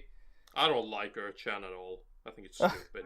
I like her. I like the jokes. I like the meme going around now, though. I will say I do like one meme, and that is the Devilman run that's going on. Oh, that's episode 2. Oh, that run is amazing. I can't wait to see this for myself. I've only seen the GIFs. Oh god. Okay, yeah, so we gotta move on, guys. We're running behind here. All right then. Okay, so as per the Worldwide Weeb Red Leaf Retrocast, and my finally giving in to a moving bar, we have a new segment. We have a new segment that we're going to do upon starting each season is what we're calling the Moving Bar Outlook. And to reiterate the rule, the Moving Bar, we can't review an anime that's less than 15 years old from the current date that we're at. So the Moving Bar we're seeing today is winter of 2003. And what we've done is we've each picked one show to outlook on, and Wolf's Rain. Because, let's face it, Wolf's Rain is the only good thing that seemed to come out that season. Yeah. And 2003 was a very good year for anime. 2003 itself was a good year. We did look at it we did look at it yesterday, but winter 2003 was quite rough. Yeah, it was. Wolf's Rain is by Studio Bones. It is a quite solid show. And according to Mal, it is the only show that season that has like over 50,000 people that are registered to watching it. It's not like the only one. It has over 200,000 with a score over 7 as well, or something like that. Yeah. It's the only show that has a score well over 7, is what I should say. Everything else is like 7.01 or lower, pretty much. So Wolf's Rain by Studio Bones. In a dying world, there exists an ancient legend where the world ends, the gateway to paradise will be opened. So, it focuses on these wolves that can kind of trick the human mind into thinking they are also people, and that is how they have survived over the centuries or decades or what have you. They're believed to be extinct, and these wolves search for this paradise. And there's a lot of sci-fi elements involved. It's a very surreal kind of show. It touches on a lot of different themes and elements that are very thought-provoking. The show does not end at 26 episodes. In order to see the ending, you have to see the OVA. It was cut at that 26 episode mark. So that is probably the best show of winter 2003. Probably. Hickey. Yes. You are up first. What is your winter 2003 outlook show? My winter 2003 outlook show that I should add to my list, my plan to watch list actually, is a show called Stratos 4. Oh god. Yeah, it's coming. Basically, there's a lot of large meteorites en route of collision with Earth, and what they did was a line of defense to destroy those large meteorites, whatever. Meteors. They are not meteorites because they are not in the atmosphere. Anyway. So basically, you have this line of defense, and a teenager girl, wants to become a pilot to destroy those meteors. So it's basically the tale of her trying and training to become a pilot with her 3 friends. This is basically the rough development right at the beginning of cute girls doing cute things. And in space, destroying meteors. I really want to watch this show. Like, I'm not joking. We're just doing that as a joke. I'm not joking. I'm watching this show when I have the time to do so. Well, I won't be watching that. That sounds horrible. You won't be watching I'm not gonna watch that either. Unless someone come and recommend us to watch and review. So then you have to No one recommend that. No one recommend that. No one. Please no. Don't do this. Don't do this Okay, so Tori, you have a certain show that you would like to highlight from winter 2003. I have, honestly, realistically, this is the best show of 2003. Winter not Wolf's Rain? Yeah. I have decided to spotlight an anime titled Mouse. So, let's read a synopsis of a Mal, because I can't be asked doing anything else. Teacher Sorata Muon carries on his family's centuries-old tradition. Oh my god, it does say old tradition. Yep, of being the master thief Mouse, who can steal anything after properly alerting authorities of his intentions. There's no periods or anything, okay. So it's Kaito so they can be there. Wait. After properly alerting authorities of his intentions, so they can, yes. So they can, except, there's a guy here. Of his intentions, so they can be there yet fail to stop. You know what? Fuck this. This is irrelevant. All you need to know is basically the main guy. He's a thief, right? He's a thief, and he's called Mouse, and he's got a bunch of hot chicks in tight outfits. The exact words used in this synopsis is nubile female assistants. Exactly, hot chicks in tight outfits. That's all you need to know. And just like Hickey said, I'm gonna watch this at some point. I need to watch this. It's probably terrible. Please no. No, you don't need to watch it. I'm gonna watch it. I don't care. Well, the only way I'm gonna watch it is if someone from the community recommend Mouse it to be reviewed. If you're going to recommend Mouse, please recommend Stratos Force as well. Just to have the whole package. Hey, Mouse has hot chicks. Yeah, and Stratos 4 has cute girls doing cute things, destroying rocks at space. Yeah, that sounds terrible. This really shows how bad this season was when we're picking these shows. Okay, so mine. Yeah, what is yours, G? All right. All right, mine. I went for a stretch here. I thought picking a couple JC staff shows. I went with a Toei animation show. It is called Ashito no Nadia. Tomorrow's Nadia. So It's tomorrow's show. it looks like a kind of a historical type piece, kind of show, something I might be into. Takes place 100 years ago. I'm assuming they mean our time. Orphan girl in London. She's entrusted to the orphanage, and before her 13th birthday, she found out her mother might be alive, so she goes out on an adventure trying to find mom. It kind of reminds me of 3,000 Leagues in Search of Mother, like that kind of thing, but more shoujo. That one B anime we watched in Vietnamese. You remember that? Oh, the Hutch the Honeybee? Yeah. But it is kind of like that, yeah. But without except with all people. the Creole, all the Creole deaths. that fucking Hutchy show has. It's not a kid's show with murder. So that's our moving bar outlook. We'll be doing that. We'll be doing something like that along those lines every new season. It should be a lot of fun. Yeah, I just want to it means make those a side... anime are now free game. I'm just gonna take a side tangent because it's something I forgot to tell JD. I'm gonna tell now in the podcast. That 15-minute video about 100 years of anime that was. If you guys don't know, anime made 100 years last year. Yes. Did you saw that? Did you see that they put the Hutch there?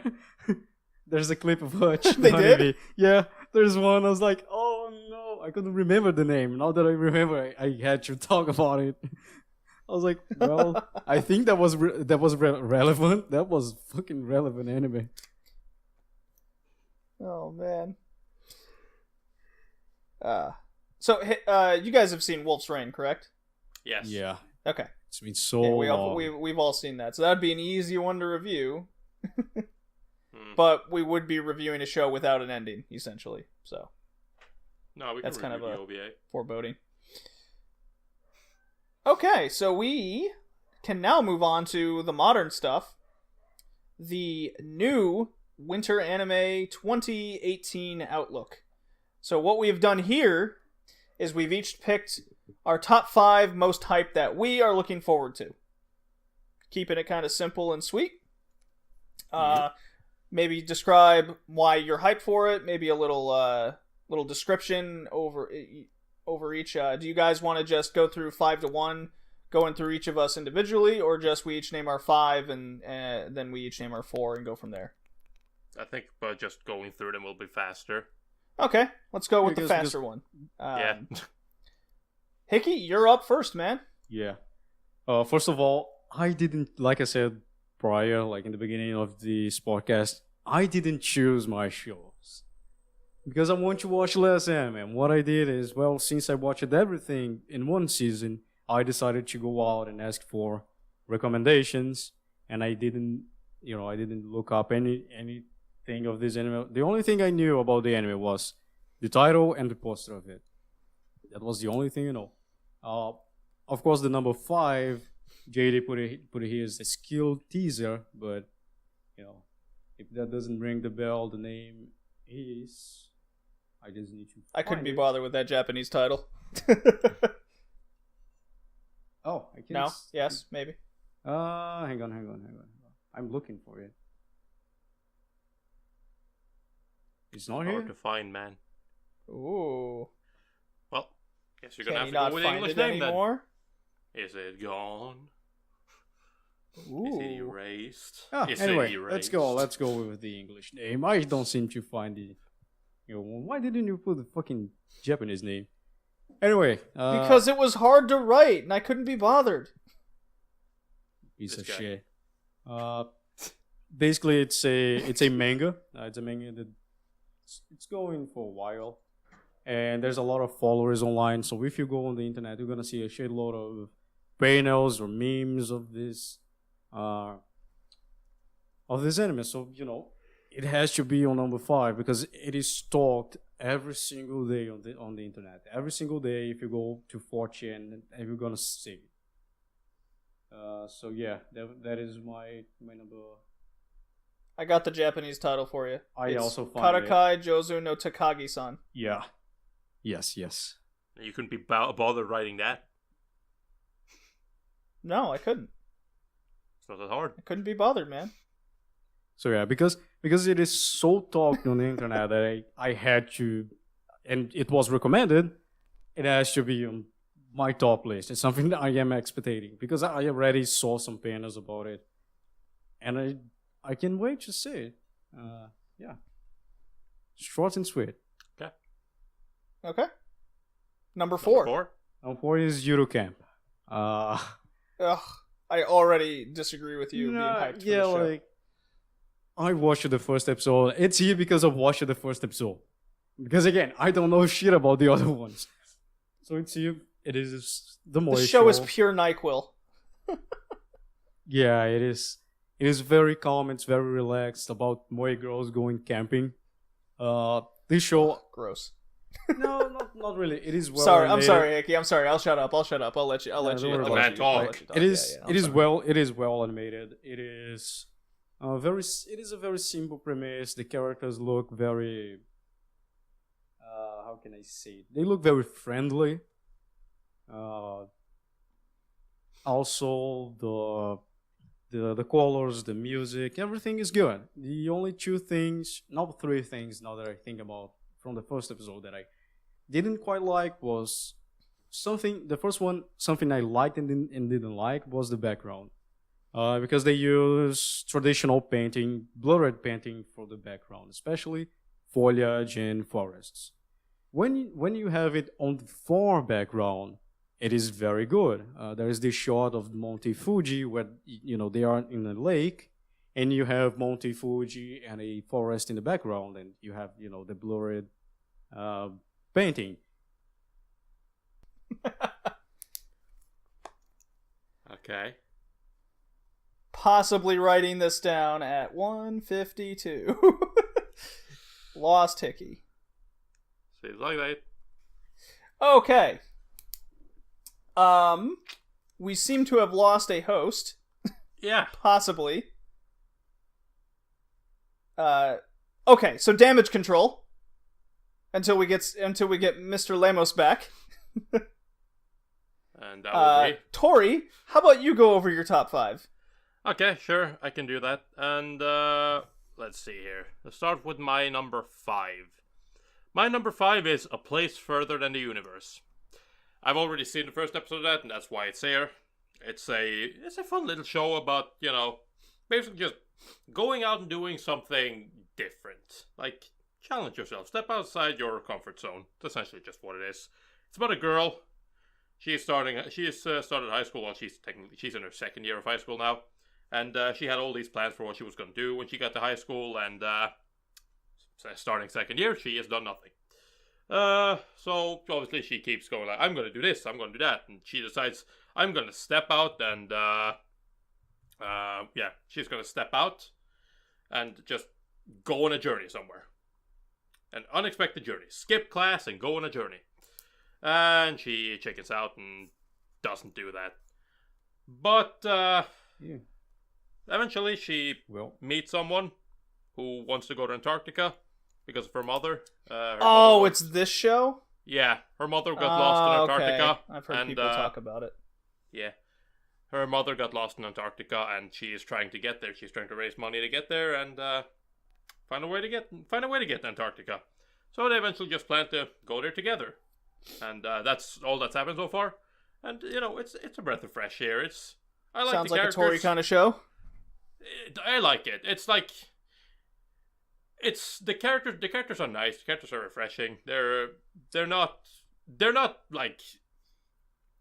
anything new, but they're a lively bunch. They're a quirky pair of characters, and I can like them, and just I like the idea of somebody just one day going like, you know what? Oh shit! I'm just gonna set out and go on a journey. Welcome back, Icky.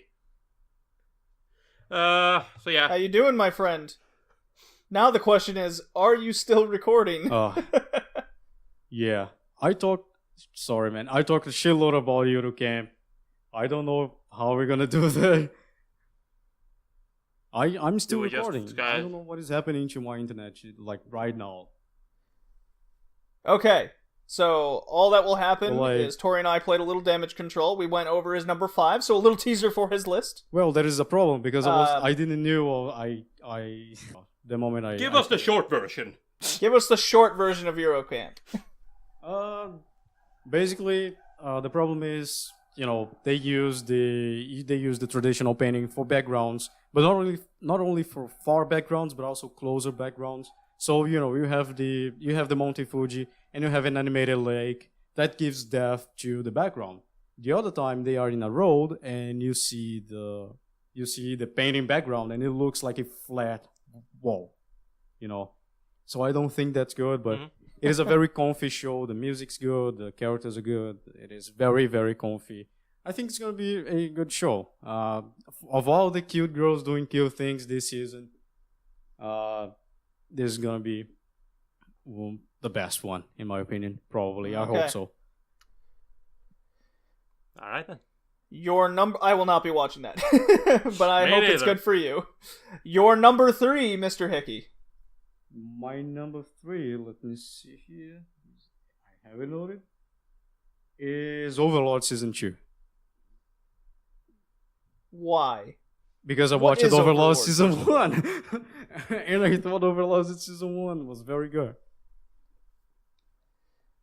That's the one where the dude's stuck in like an MMO or something and it's shut down and it becomes his reality or something. Yeah, as a giant skeleton. Yep. Mr. Skellington, yeah. All right. Okay. Mr. Maybe Skeleton. little spoiler, that's on someone else's list, so maybe a little more insight in a second. Your number 2. My number my 2 good is sir. Pop Teen Epic. Of course. All right, Of so course. let's save that because that is also on someone else's list, Yeah. along with your number 1. Along with number 1, Devilman Which is? Crybaby. Okay. So Hickey's top 5 is Skill Teaser, Eurocamp, Overlord 2, Pop Team Epic, and Devilman Crybaby coming out on top. Tori, you've already given Yes. us your number 5. I have. So then we go on to number 4. And number 4 is, and I'm a bit annoyed that I ended up putting it there because I didn't want it top 5, but Hickey wanted to have a top 5, so fuck you. Dude, if Oh, that was we a did a top conversation. 3, it's only gonna be Pop Teen Epic, Overlord Season 2, Devilman Crybaby. Yeah. I know, you're right. So, my number 4 is Violet Evergarden. And honestly, it's on here because I pray, I want it to be good. I want KyoAni to do something good because they have the ability to do good stuff, but it's too far between. So I pray, I want it to be good. It looks gorgeous. Just please be good. Please be that is- something more than just a pretty looking show. Essentially, yeah. Even Yeah. though this is probably one of the prettiest looking shows I've ever seen, it still needs to be more than that. Let's see. Number 3 is Devilman Crybaby. Okay, now we you can know- talk about the shows. Yes. Devilman Crybaby is a show. It's a Netflix original. It is directed, well, the main director is one of my favorites, Masaki Iwasa, who's done stuff like Ping Pong Animation, and God, Tatami I forgot the Galaxy. name. Tatami Galaxy, thank you. Stuff like that. Him and his studio Science Star is working on this with their fantastic Flash animation, and I love it. I think it's good. I'm not a fan of the original Devilman. I thought that was bad, quite frankly. Debruman! But I'm looking forward to see what Yuasa can do with this, because I tend to like his stuff. My number 2 is Overlord 2. And kind of same as Icky. I watched season 1 of Overlord. I liked Overlord. I thought it's a good, like, as far as stuck in an MMO anime, I think Overlord's probably one of the best. It's just a fun, like, essentially, you basically just get a guy who's really good at the game, and then he gets stuck in the game as his character, which is real overpowered, and he has his servants and whatnot, and he fights enemies and that are real strong, but he's stronger. So, a bit of a power fantasy anime, if you will. But Power it's a fun fantasy. one. Yeah, I'd say so. It's a fun one. It's a fun one. If you like video games and you like that sort of story, you'll like Overlord. If you're very against it, you will not like Overlord. And my number 1 is Pop Team Epic, because we watched Pop Team Epic yesterday, and it is fucking great. It is the absurdist comedy at its... Oh my god. I'm not gonna say best, but it is absurdist comedy. Like, if anybody's seen, I'm not gonna say, like, it's absurdist comedy in the sense, like, anything goes. Like, they just make fun of basically anything. And as well as they reference anime, so it's like referential absurdist comedy. It's weird, and I love it. I like weird stuff, and this is weird. Yeah, we had a little Red Leaf Retrocast little watch party through Pop Team Epic, because I had no idea what it was, but you and Hickey were both hyping it up as just this nonsense crazy show. It's based on this 4-panel manga, is that correct? Yep. Yes. So, and they're making a full-fledged show out of it. I'm like, what could they possibly do? Oh, they can... The best way I can describe it, if anyone's seen Robot Chicken... Yes. It was a lot like that, but in anime form. I'm not a big Robot Chicken fan. There are moments that the show makes me laugh, and I did experience that in Pop Team Epic as well. There were moments, but it's definitely not the kind of show for me. But you and Hickey were losing your shit. You were loving it. It was so funny. Even like the goddamn Your Name reference, when they're just like, Kimi no Nawa. And it's like fucking the Radmum's music starts kicking in, and it's just like, it's very similar, but obviously it's not the same for copyright reasons. But it's like, it's kind of terrible as well. It's like, it's so funny. Then a meteor strikes down. It was so bizarre seeing Totoro get hit by a bus after the chick had stolen its umbrella, and Totoro's like, "You're gonna take that." To the point where they're like, "We're gonna win Anime of the Year in 2018," and this is how. And it cuts to the dude with a fidget spinner. I'm like, all right, that was funny. Oh yeah, nah, it's like, it's basically, it's just the anime version of like, we don't care, we do whatever. It's like, even just right from the get-go, we were confused there for a while, because it just cuts out to this like generic like romance school idol series. Opening is like, is this the right show? No, I actually checked. I'm like, am I watching? Yeah, I did. I swear I clicked it. I did the same. And then the title for the episode appears in the opening, and I'm like, no, this is correct. And then one of the characters just rips the screen apart eventually. It's just like, nope! Oh, man. Alright. So we've officially lost Hickey. We don't know what happened to him. I think his internet cut out, honestly. I hope he's okay. He does live in Brazil, after all. He does. Well, my top five is very different from you and Hickey. Yeah, your top 5 is wrong. Well, it's my top 5. It's not the top 5. It can still be wrong. Okay. My number 5 is Love is Like After the Rain. It's a Wit Studio show. It looks like it's gonna have looks like it's gonna be a serious romance, which I've been dying to watch, actually. You'll be disappointed. And I haven't watched a Wit Studio show that I dislike yet. He supports slavery. It seems like it's gonna be a solid choice for me. It's right up my alley. Number 4 is Yomushi Pedal Glory Line. It's more Yo Pedal. I mean, they do have that 12th stage play coming on after all. I love my sports anime. Even when I thought the last season of Yomushi Pedal was probably the weakest, but I still enjoyed it nonetheless. So it's more or less a solid choice, which is why it's not higher on the list. Number 3 is Darling in the Franxx. Now, much like your number 4, Tori, with Violet Evergarden, this is one we've heard nothing really positive coming out. There's a lot of worry behind it with A1 and A1 and Trigger's working on it. Again, I haven't seen a Trigger show that I dislike. How? What do you mean, how? I mean, how? Trigger's done some bad stuff. Come on. No. Yes. So, I'm very hyped for that. Plus, it's a mech show. I love the art style from what I've seen so far, and whether it be at the PV or screen captures or whatever you want to call it. Number 2 is Hakata Tonkatsu Ramens. Now, this one really caught my attention. Because again, it seems like my kind of show. It doesn't seem ridiculous. It's by Studio Satellite, which I believe did the same shows as like Hellsing Ultimate. So it's gonna be. It should be well animated. It should be. It should have good color palettes, good character designs.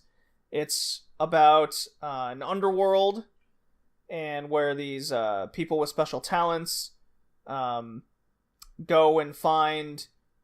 It seems like a detective show / assassin type show. So I'm kind of hyped for that. That's why it's number 2. And number 1 is actually Cardcaptor Sakura Clear Card, the sequel to Cardcaptor Sakura.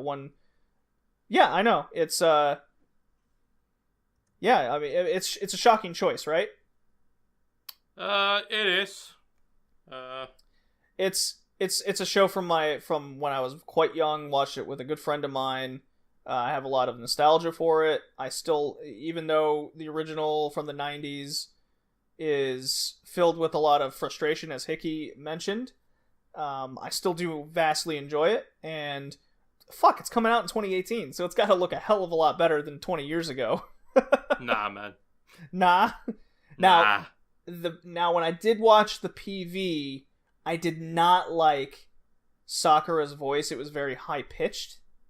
No, a little so bit of yeah, voice. and she's supposed to be not in middle or elementary school anymore. She's supposed to be in middle school, so the voice just really didn't ring in my ears right. So I think I'm probably gonna watch the first episode and then continue on with the Funimation dub. But yeah, that's number 1. I have high hopes for it. What? Dumb. Me with dubs? Disgusting. Got a problem with that? You want to Yes. you want to meet in Sweden for a throwdown? In Sweden? Hell no. Yeah, neutral territory, man. It's not neutral territory. You'll be in an advantage. I don't speak Swedish and you don't speak Swedish. That sounds like neutral territory. Well, I'm from Norway. They don't like us down there. Well, you at least can blend in. No, I can't. Okay. So I got a special little additive that I disregarded from your agenda, Tori and Hickey, just for this special thing. So we've been having a kind of for fun Twitter war with another anime podcast called the Super Anime Super Show. What a name. Bunch of fun guys, right? It's a super sassy name, right? Yeah. They have a special segment called their Sassadamia, where they highlight My Hero Academia's every episode. Plus, they have a lot of news, and then they just talk about whatever's on their mind mostly. Some good topics. I quite like listening to them. We're in this pseudo Twitter war for fun. Like you have shit taste, which they do, which I will then go into because of his top 5. Michael from the Super Anime Super Show has given me his top 5 most hyped winter 2018 anime. You ready for this, guys? Okay. Are you ready, Tori? No. No? Well, too bad. Here it comes. He shocked me with some of his picks, honestly. Number 5 is Hakata Tonkatsu Ramens. I agree with him. What do you mean, why? What even is that? It sounds terrible. Oh my god, I just explained it. Were you not listening to I me? didn't, Does my opinion mean nothing to you? Yes! Oh, because now it's in line with Michael from Super Anime Super Show? Anyways, move on. Okay, number 4 is Killing Bites. I've never heard of it, so let me pull up... What do you mean, oh yeah? I'm gonna watch that. It's by Linden Films, and I believe that's a shit studio. Yeah. Yeah. Kinda. Yeah. Yeah, they kind of had something to do with the Berserk remake and another show called Schwarzenmarken. Hey, Hickey's back. First of 2018. Okay. It won't be without technical difficulties. At least now, I think I have a camera. Hi. I'm here. Hey! Yeah. Oh my god, we can see him. Oh, so, Hickey, I left off hyping up the Super Anime Super Show because Michael from their show gave me his top 5. Okay. So first was Hankatsu Hakata Tonkatsu Ramen's, the detective assassin type show. Number 4, I had just mentioned, was Killing Bites, which none of us have on our list. Yeah. Well, It's I don't by- have on my list because no one recommended. But I was going to watch those shows. I made a list. I'm gonna watch I it. made a list of shows I would watch if I chose them. Killing Bites was one of them. It's a given. The ramen one, because it's a detective show with ramen in the name. It's like, I guess Ramens. ramens. There's an S at the end, which means it's not gonna be a cute girl doing cute things show. Raw men, got it. Raw men. Raw. That's what it's about. It's about raw men. It's a bunch of bunnies Okay. from Junior All right. High Moving School. on. Well, we're getting sidetracked here. Yeah. Number 3 from Michael from Super Anime Super Show is Kokuko.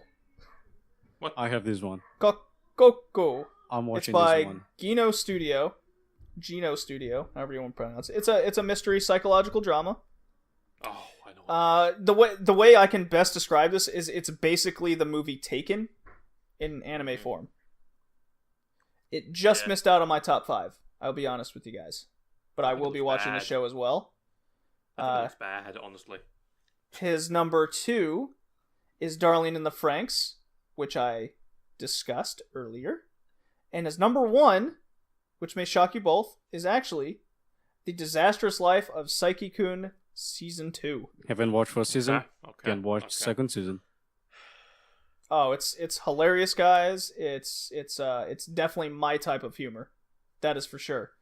JD's type of humor is the same fucking joke over and over again for 120 episodes. Got it. Says the guy you were wrong, Tori. Says You're the guy wrong. who You're a was terrible person. laughing the entire time through the first episode of Pop Teen Epic, which they basically went at the Pop Team same... Epic is hilarious. You shut up. Okay.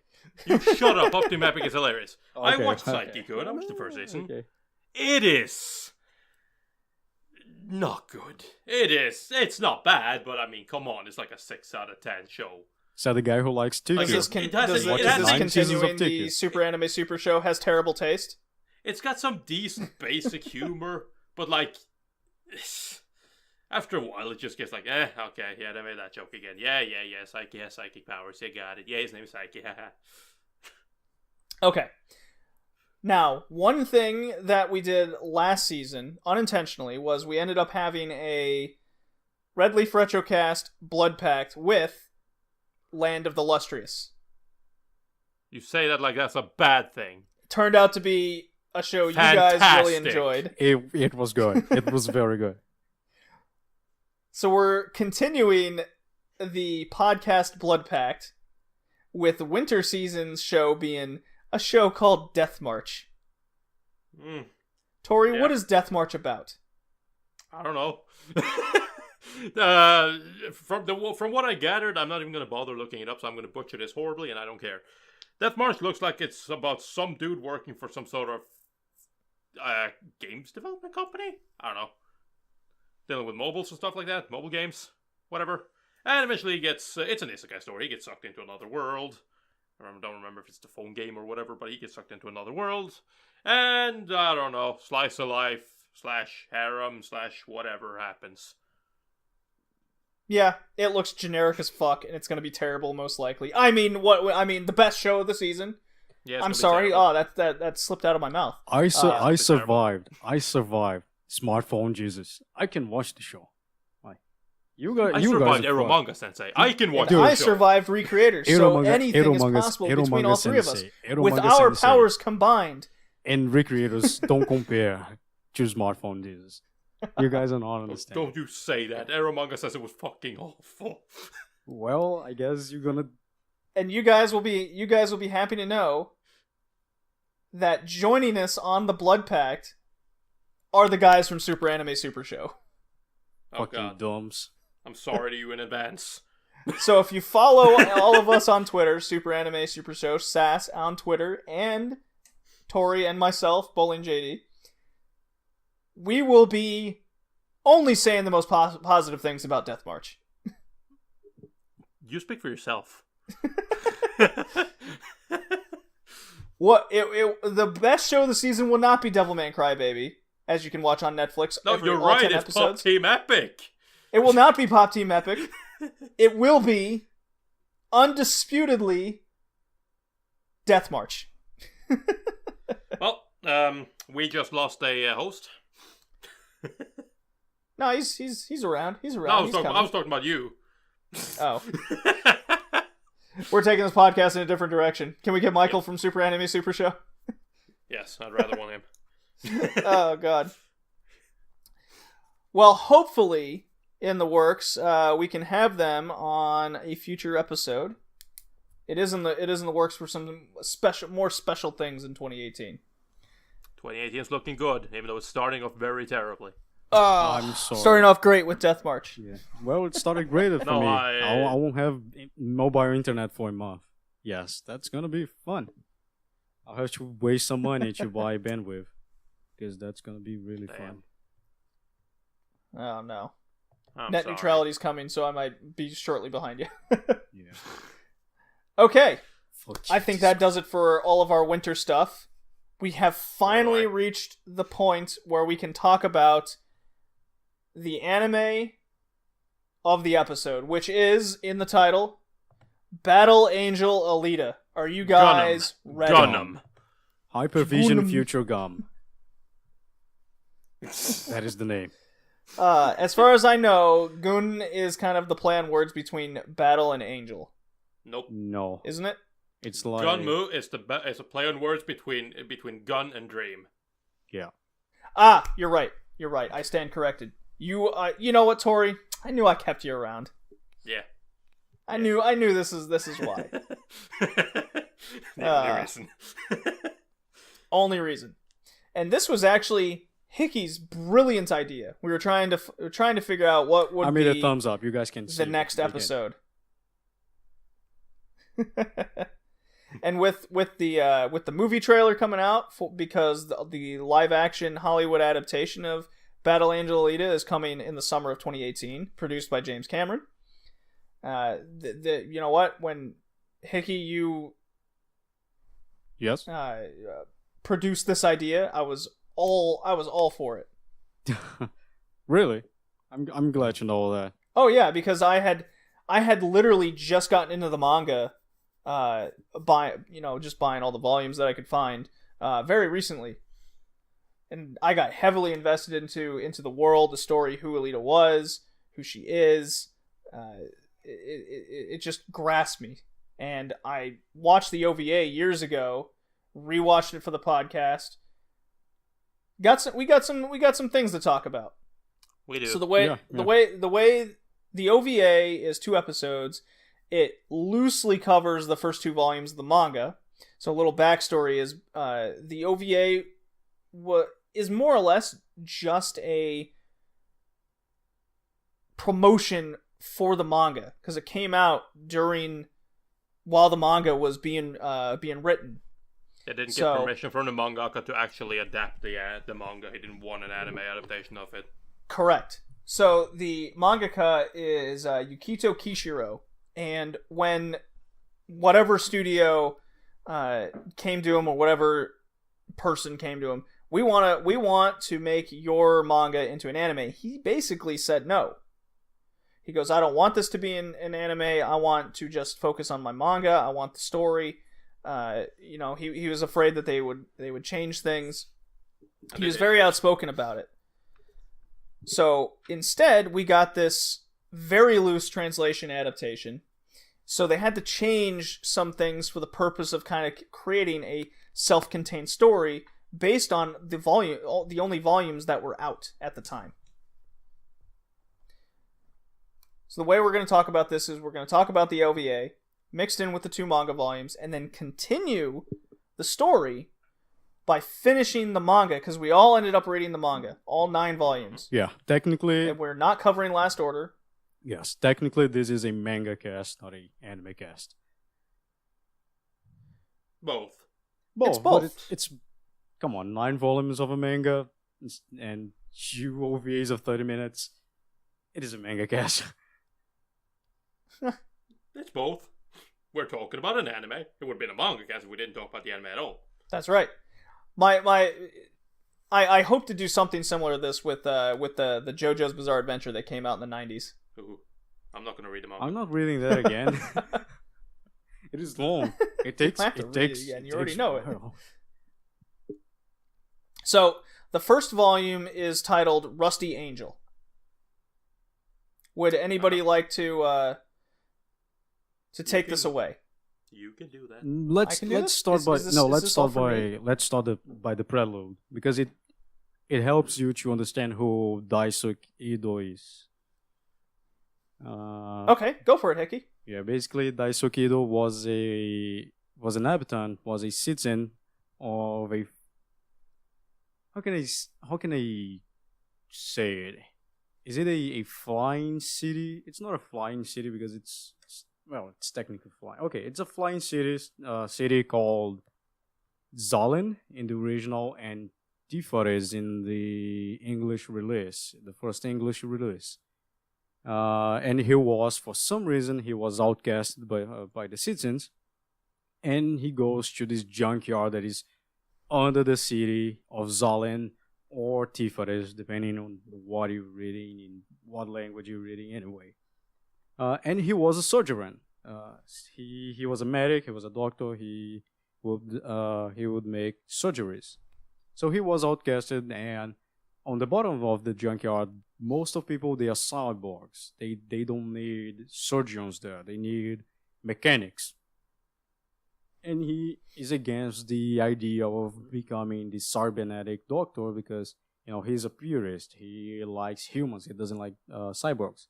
Then to live, he started doing something called he became something called a hunter warrior, which basically hunts bounties of criminals. When he was hunting Bounties. yeah, bounties, and he was hunting for some criminals where he finds a girl. She doesn't talk. She doesn't know how to interact. She doesn't even know how to use the bathroom. And because it's on Christmas, he starts calling her Carol. Carol, just the Christmas songs. It develops. Yeah, Carol. Yeah, she start learning how to talk, how to sing. How to sing? What? I'm confused with all the internet stuff. She started to develop. She started to learn stuff. She started to mature. And then one day she's kidnapped. Ido started doing some jobs to another Tifarian, who is another doctor. His name is Dad Quinto. Dad Quinto, because people in this series has a lot of weird names. Dad Quinto doctor. Then Carl is kidnapped, and he, in the background of her saying, "Rescue me," he sees a Christmas tree, but no one in the junkyard knows what Christmas is unless they were in Tifares before, because Tifares knows what Christmas is. So he goes there, he finds Carol, and she's changed, and he learns that Carol was a human clone of a woman that paid the doctor Dad Quinto. Her name is Palika. She'll make a new body because she suffered an accident or something like that.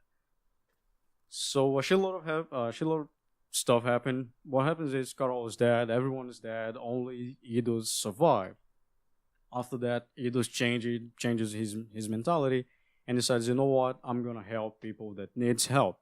For that, I'm gonna become a cyber doctor and actually help cyborgs, because they need my help as one of the former best surgeon of Tirafis. I need to actually help those people down here. So that's the beginning of the story. He finds Alita now already in volume 1, chapter 1, where he's going out in the junkyard to find parts for the cybernetic enhancements or parts of the patients, and then he finds Alita laying there, checks her out, and she's alive.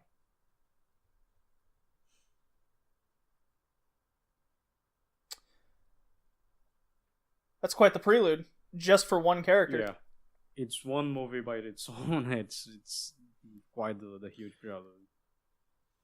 Yeah, I just kind of want to talk about that because, like, there was obviously these chapter extras in the manga that I didn't read. I read parts of it, so I know what Heiki's talking about. The thing that's kind of interesting there is, with the English release, I don't remember first or second, they were included in the mangas. However, or in the manga volumes. However, they were not actually part of the original story. The mangaka went back later and added them because he felt like the story, there were things that weren't properly fleshed out. So in order to properly flesh that out, he decided to go back and add that. So there was a ton left out throughout the story, which we'll get into. Yeah. So I ended up skipping those just for that. And when I looked that up, I was like, okay, so they're not a part of the original story. I don't care then.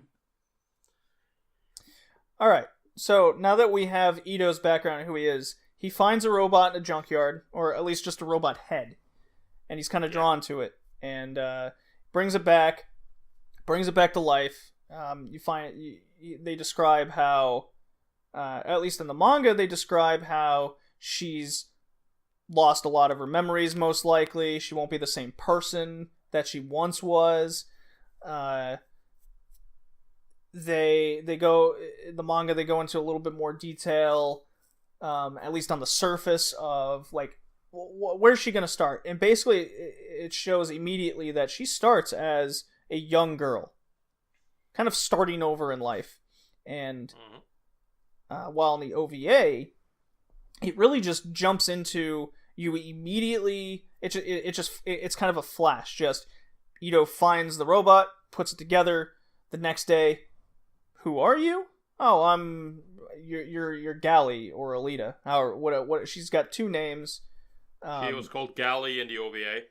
Right, yeah. Gally in the OVA, which is the actual Japanese name. In English, it's Alita, Battle Angel Alita.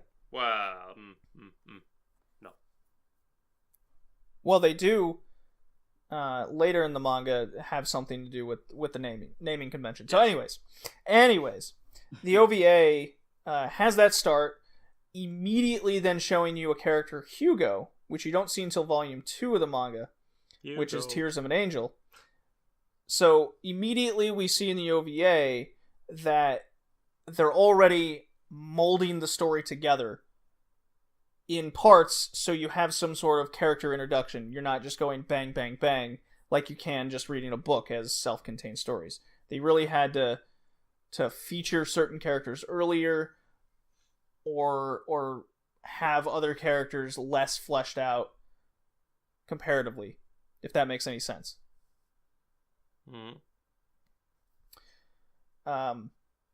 So Tori, why don't you continue then where kind of the OVA then continues from there? Nah. You can keep going. Humor me. No, I'm not gonna do that. Honestly, the fact of the matter is I don't remember details that vividly from that early on, because that was back at the point where I really didn't like Alita. For the vast majority of the manga, I actually did not like that. Okay, manga you're talking at all. about like volume I 1, couldn't like care what about happened on anything. volume 1, right? Volume 1, 2, 3, 4, Okay. 5, I think. All right. Even. So for what the you just- for the sake of this, I'll continue. Hang on. You I'll explain continue what then. happens in the OVAs. So basically, just so people know, we're going to talk about volume 1 and 2 of the manga together with the OVA, and then go from chapter 3 to 9, because, it's a new whole story. Okay. So in the first 30 minutes, with some mixtures of the second volume of the manga put into the story early,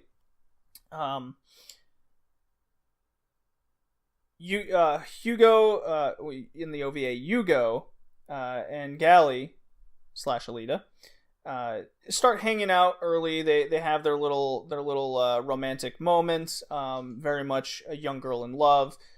No real kind of backstory of them having any sort of heavy conversation. It's just they put it in early that they have one conversation on a roof, and that was enough for Gally to be kind of blinded by love with Hugo's dream to go to this city in the sky, essentially that's out of reach, out of the scrapyard, or as they refer to in the OVA, Scrap Iron City. They changed some names. Typharis is Zalem in this. Zalen is the So- Zalen is the actual Japanese name as well. Oh, I didn't know that. Yeah. There's Oh, a that lot was of like Typharis. there's a lot So of changes. there's a lot of name changes throughout even an English adaptation, Japanese original, and the OVA. So there's a lot of change. There's a lot of naming convention. I'm not sure why they do this. I guess it's just to make it more palatable for the audience it's trying to get to. But anyways, so then we cut to Galley being woken up in the middle of the night by Ito. So this is actually kind of an important turn in the first volume as well. So glad it was in the OVA. In the manga, Galley starts having negative thoughts about who Ito is, what she's doing, because during this time there is crimes going down of people stealing spines. And the importance of this is, in this world, the human spine is the only thing that can't be recreated to make a cyborg. So it's worth a lot of money. So she starts getting these thoughts in the manga that Ito is part of this spine stealing thing.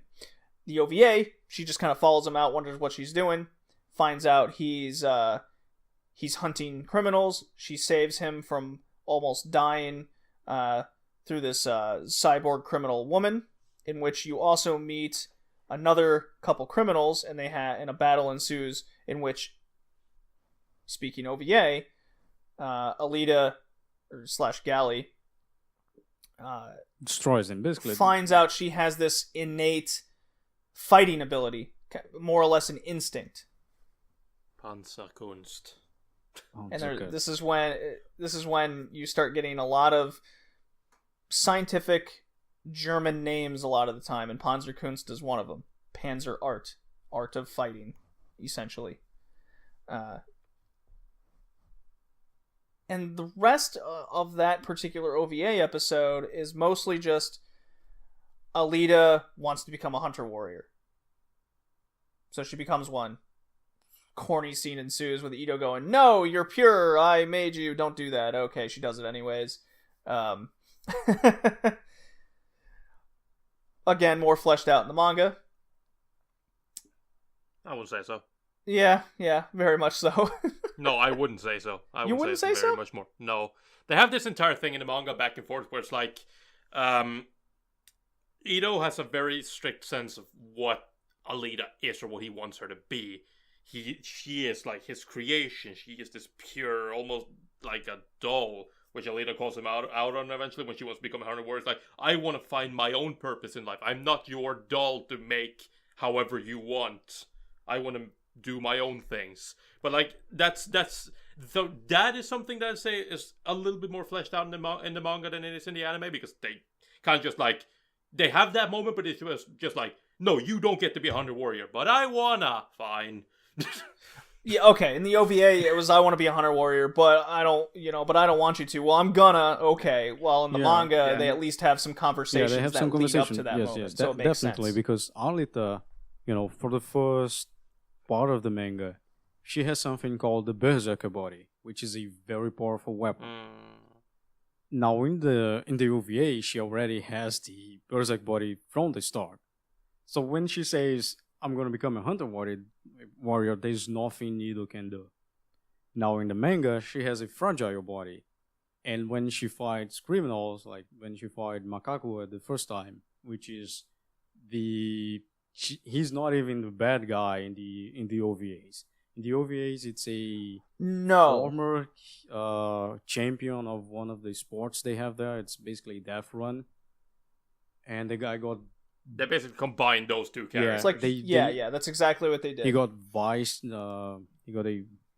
Start eating brains because of endorphins and stuff like that, and he became basically a homeless guy and start attacking people on the streets. In the manga, however, it is an actual villain called Makaku, and afterwards he steals the body of the champion, something. But prior to that, Alita has a fragile body, fights them, basically get all the limbs torn apart because of the Panzerkast. And then she gets the body from, like the Berserk body from Ido, because Ido's like, okay, you know what, you're right. You need to go out, you need to find your purpose, and maybe being a hunter warrior, if that's what you want, if you think that's what's gonna make you find that purpose in life, fine. So, since I don't want to see you getting hurt or killed, I'm gonna give you this body, this special body. It's been on my my private collection on my basement. Yeah, he just finds it in this this abandoned, crashed alien ship kind of thing. Yeah, well, it's a really cool fight in the manga, seeing Alita discover her Panzerkunst ability, her fighting style, and it being too strong for this weak kind of prostitute body that she gets, and she punches the enemy, and her arm like explodes because she's punching with too much force, and that's what led that. In the OVA, she just none of that happens. She kicks ass. She just kicks ass, moves on, and all while this is happening, there are two things happening in the background. So she becomes a hunter warrior. Speaking OVA, Ito meets with a woman also from Typharis, or in this case, Zalem, who wants to go back, but kind of has this grudge / rivalry with Ito. So the robot that Alita beat up, discovering her ability, seeks out Shiren, or kind of drops it on her lap, and she's like, "Oh, I'll fix you up, make you stronger, so you can, beat Ito's pet." Basically, she's all out, and they end up having a. I like the battle that ensues, even though it's way different than the manga because of the, as Tori, you said, the two characters kind of molded into one for the OVA purpose. Yeah. And in the background of this going on, you see Hugo stealing spinal columns out of people and selling them because he's made a deal with this underground gangster dude Backdoor. To gather enough money to go to Zalem. Give me 10 That's his whole chips. motivation. What the OVA doesn't really go into until much later is why he's doing it, which the manga explains it just as one-lined as the OVA. It's just, my brother was killed, he wanted to go there, whatever. It shows his brother getting killed and things like that, Yeah, so I think we are getting on the point that the OVA and the two volumes, they diverge. First is the female characters, the female Tifara. I said that early. Tifarius? Tifarianus? Tefarian. Tifarian. The female Typharans. Yeah, the female Typharian. She doesn't exist in the manga, of course. She's an OVA character, and probably will be in the movie, the upcoming movie. We're gonna talk about that later. Damn it. Yeah. Also, we have Macaco background story, which is quite good, in my opinion. It doesn't redeem him, but it is a good story. Also, one thing that changes is that since we have this female Tafirian, Destinova is not mentioned.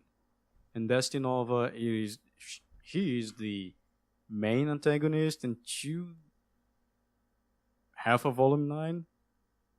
Because then some stuff happened to him, which is weird as well. Yeah. But then, you have those differences. You have Yogo being shown way earlier. You have, I think the battle in the factory is basically the same.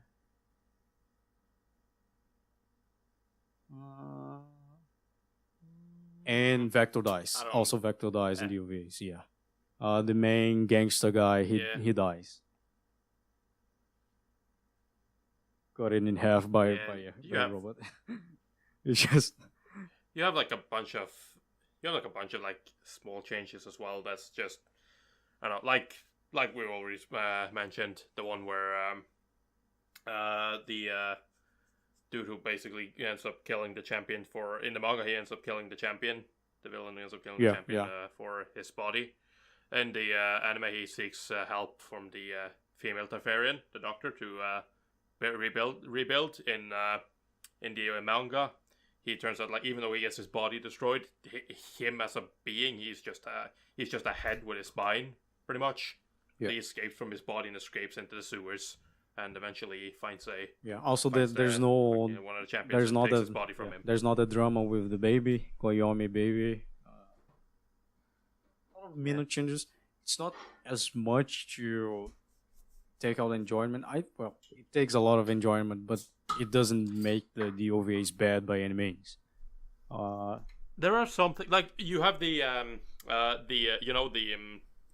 hunter warrior that Alita pisses off at the bar. Yeah, his name is Zapan. So basically setting up Zapan. Yeah, the guy who basically ends up not framing Hugo, but like exposing Hugo as a criminal. Yeah, that guy is like he's pretty much not non-existent because he still has that role in the OVA where he exposes him, but it's like that's like his only thing in the OVA. Other than that, he's like not in it at all.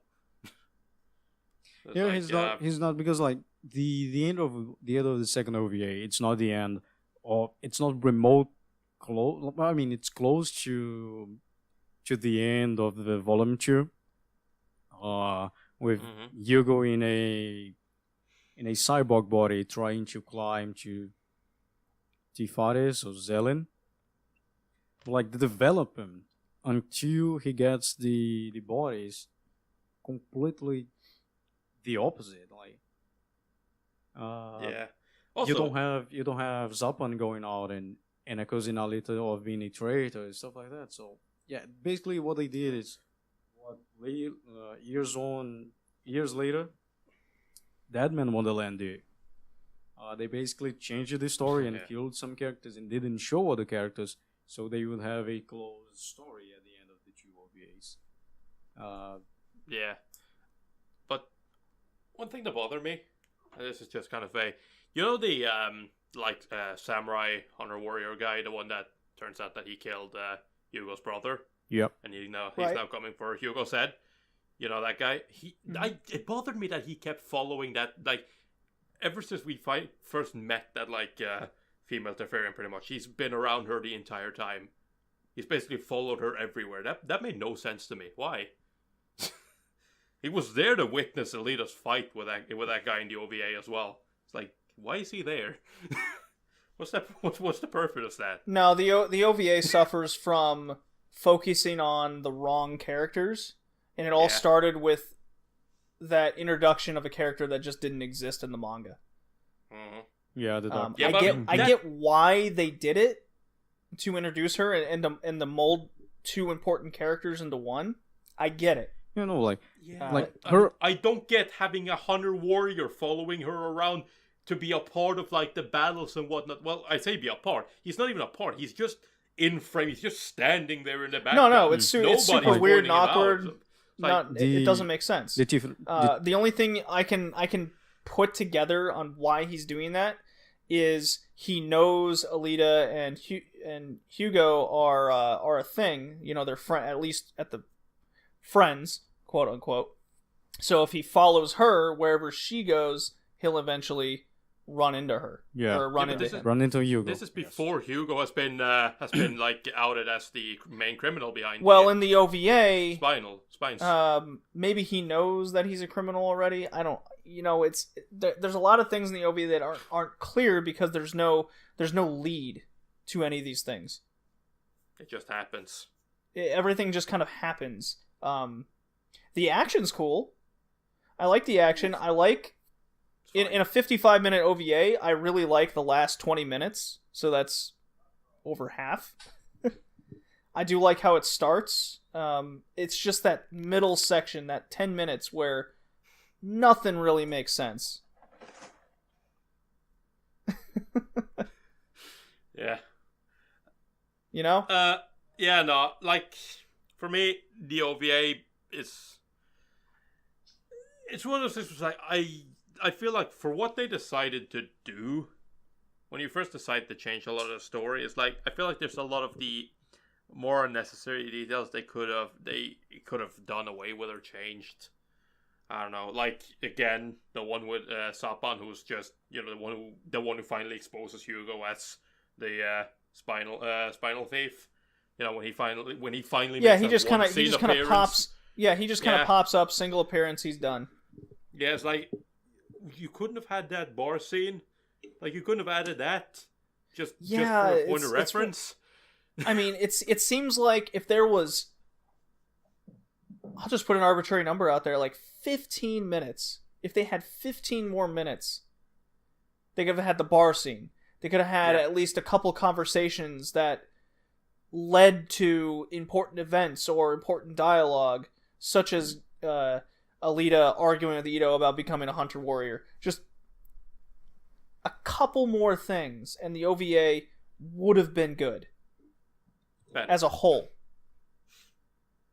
Like, even despite all the departures and added characters, there was just no lead, and it was just too sporadic and random in that middle section. Because basically, it feels like that ending was good. The ending was good. To me, it feels like they had a checklist, basically, of stuff they wanted in. They would just basically go, yes, that, yes, that, yes, that. And then they kind of like just added the scenes in separately. And then eventually they put it all together into a finished product. And that's how it feels, right? Because you're sitting there like, okay, so that happens. I remember that from manga. I remember that from manga.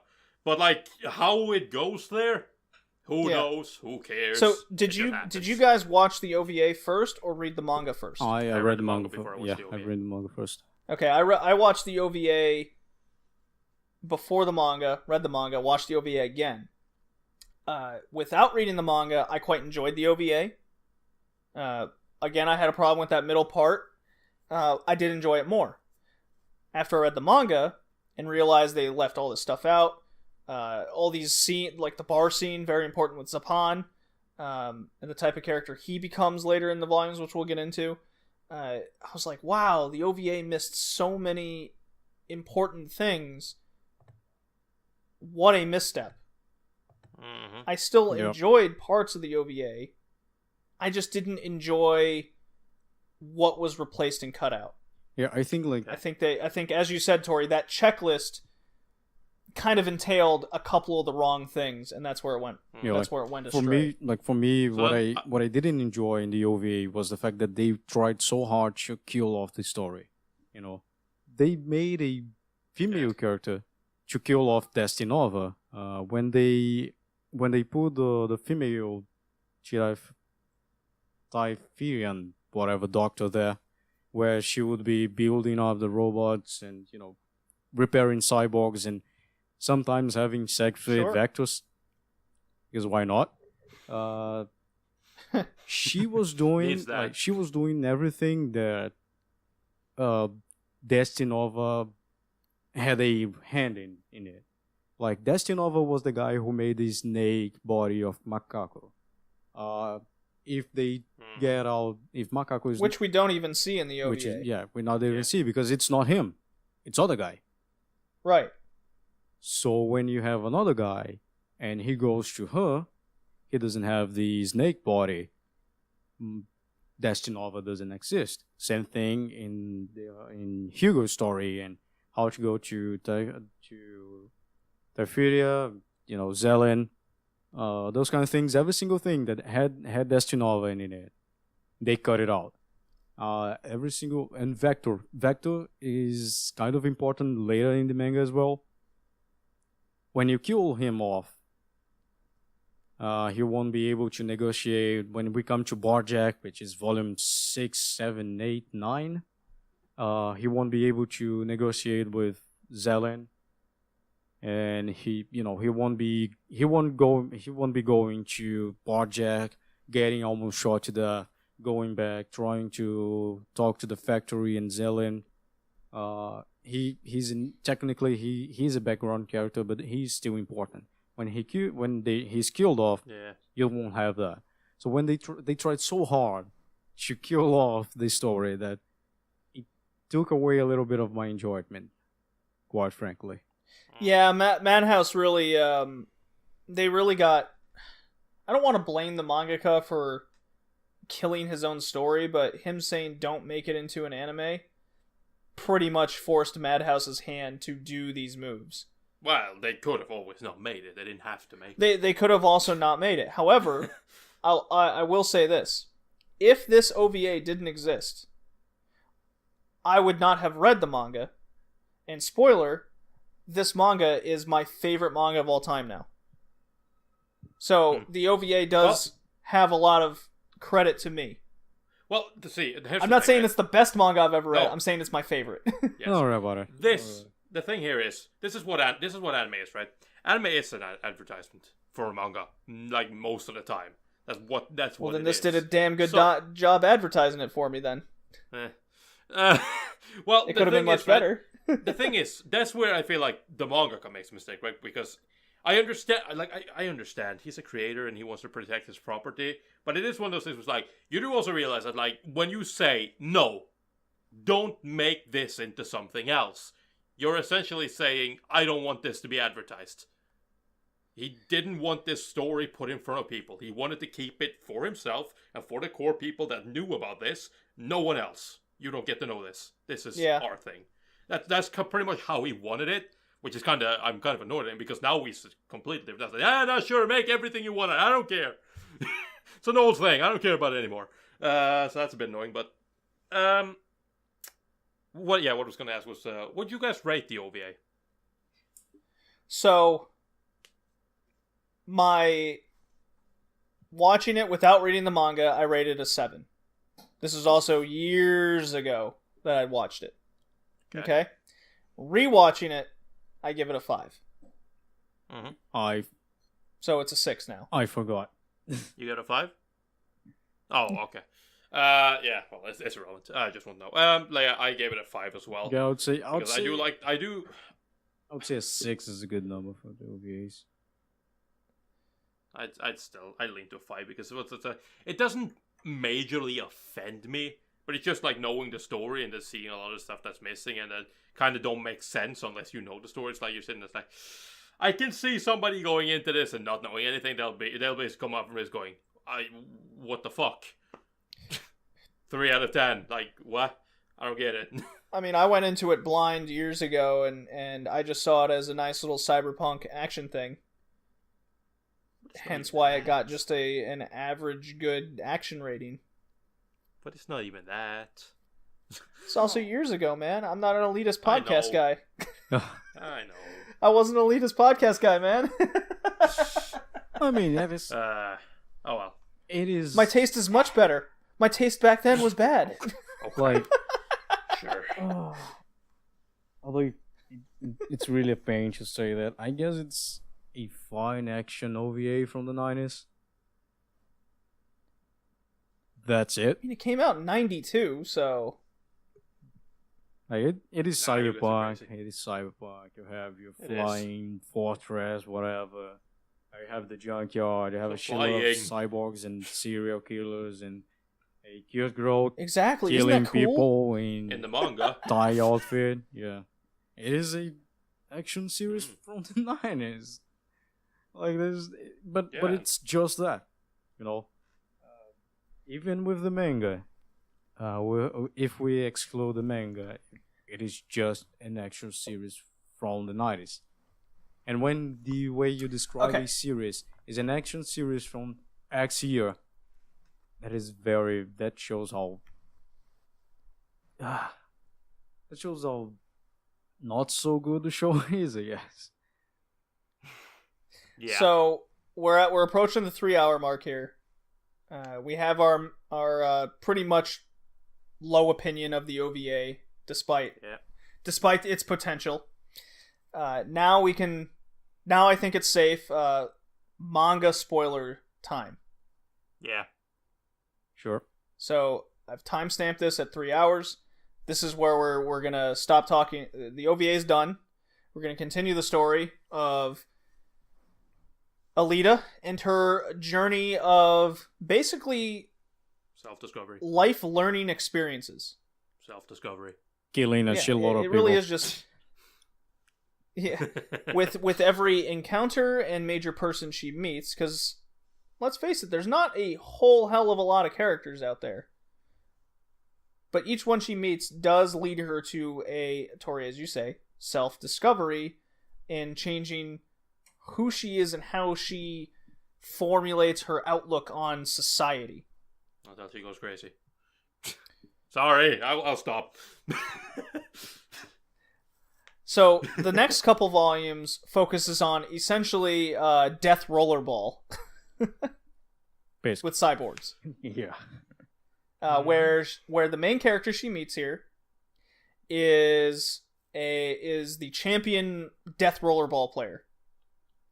And he has a little sister. Now, what makes him special is, as Hickey mentioned earlier, this character Desti Nova in the background. He operates on these guys. He makes them. He experiments for the sake of reasons unknown yet. We found that out with Makaku in volume 2. 1. With Makaku, he's the snakehead who infiltrates other bodies, takes over. Desti Nova was behind him. We have that. We don't even really know who Desti Nova is. In fact, no, he's never been mentioned before. The only thing we know is that that guy, he's struggling, and then when Ido comes to help him, it's like they obviously introduce him as like, oh, he's got the doctor's mark, and it's like, oh, everyone's like, oh, okay, yeah. And then it's like, oh, yeah, he's been operated on somebody with a doctor's mark before, and it's like somebody else. Yeah, okay, yeah, you're right. That is the only hint we have. They say the name. They say the name. Desti Nova they say the name. Until... They say the name. Eventually, but not immediately. Run, because I remember Ido going, Desti Nova, this guy again. Well, yeah, he always kind of pops up, but the reader doesn't know who he is, what he's about. All we know is, like, I guess he's a scientist. We don't find out anything about Desti Nova until after Death Rollerball arc is finished. So she meets the champion. No, she disappears after Hugo's death. Yeah. Alita disappears for, I believe it was 2 years, correct? Yes, something like that. And this is a recurring theme. After a lot of these major end-of-arc events, Alita seems to go on these hiatuses, where she disappears from main society. She becomes a loner, because whatever it was impacted her and her psyche so much. So in this case, she somehow joins Death Rollerball League and becomes a star, and Ito's been searching for her this whole time, kind of giving up hope, and it wasn't until she became a star on the circuit that he's like, oh my god, there she is. And he only meets her by chance. Do we have to mention that she uses Damascus steel, and it is said to be like the most impressive and tough way of forging steel of Earth? Do we mention that? Oh, right, yeah. That 90s, 80s cliche about Damascus steel. Fought in 1,000 times. It is strong. It can cut through everything. Yeah. Yeah. Damascus, they use a lot of fun little scientific 90s words, cyberpunk things, put a little German word spin on it, and then all of a sudden you're supposed to be like, ooh, Heisman particles. Ooh, wow. So smart, so intelligent, so wow. I always got a kick out of that. Like, they describe the bullets, and it's just having the abbreviation. The manga has this like pretentious attitude that it's all cool. This is my APB. Ooh, what's that? Well, it's an armor-piercing bullet. Oh my god. It gets very stupid after a while as well. Yeah. By volume 9, it's just like full of them. with the fucking insect thing bombs that she starts I was about to doing, say that. just like, It's oh, come on. volume 5. After volume 5. Yeah. So she... It's reason like this why I love the manga, and I'm so sad it was only 9 volumes. Well, there's less okay, water. for example, here we go. Hear me out. So, in this rollerball arc, I really liked it. It might be my favorite in the entire manga because there's an end goal character who's really cool, and we like him. He's very likable. He has a good cause. He's got a dumb sister he's got to take care of, who Alita, of course, coincidentally runs into. And it becomes kind of a discovery of Alita on this course, because she's kind of just doing it for the thrill of battle. And even Mr. Rollerball Dude Champion, he's like, you're just doing this for the thrill of battle. You have to have more reason than this to fight. Otherwise, you'll never beat me.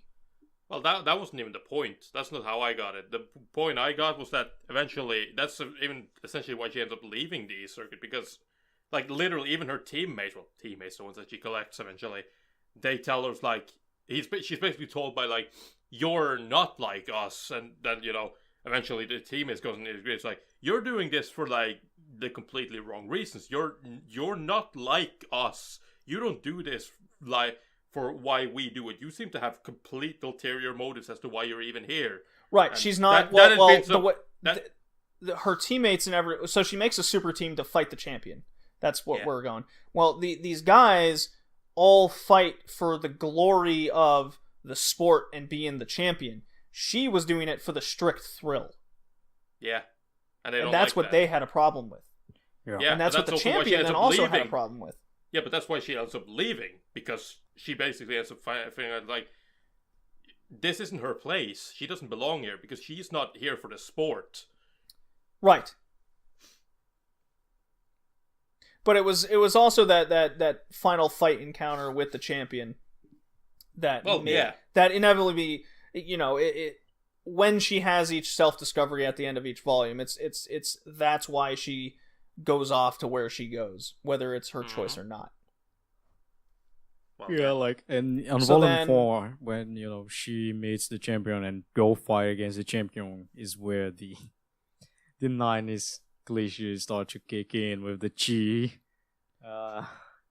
Yeah. Oh, yeah. You have to control your chi or you'll never reach that next level. How will you reach 110%, Tori? If you don't master your chi. Did I say that I didn't really like Battle Angel Alita at this point? Yeah, you're still like up to volume 6. So after this, she becomes a loner again, if I remember correctly. Mm-hmm.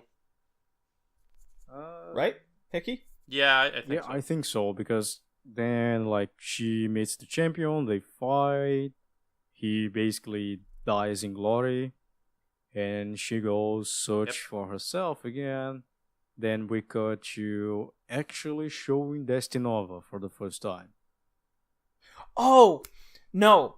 In between Destinova and Death Rollerball is the return of the bounty hunter that she screwed over. Trying to save Hugo. Right now. Oh, yeah, that's right. He comes back. Yeah. And they have basically this dude. What's his name again? Zapan. Zapan has so much hate for Alita because of how she screwed him over. He's now on the run. He wants to be. He was chill. Loses his mind. He was chill. Like, was that part? He was chilling. He was helping a woman. They were in love and stuff like that. And he looks right. And he has like PTSD, yeah. and then he accidentally kills her. He lops her head off. Like, rips apart his own face. Yeah. Oh yeah, he completely loses it. and ends up seeking out Alita at the bar she frequents. Holds people hostage, kills a dude. He's on the run. Alita's like, this is my problem. I gotta go fix it. Kicks the shit out of him again. And then then this is where we Can I just say that was fucking bullshit as well? Yeah, you'll get to do whatever you want to me until I finish playing this song. She's saying as she's sitting there playing. He's like, "Ha! I'm gonna go kill her." And he walks up and he just freezes up because he doesn't know what to do. It's like, what do I do? And then she kicks his ass. It's like, oh wow, your song lasted 10 seconds. And the dog guy but also dude, music is the most powerful weapon. It hit him on a psychological level. Yeah. It's not even the music. It's the fact that it's her. It's his reason.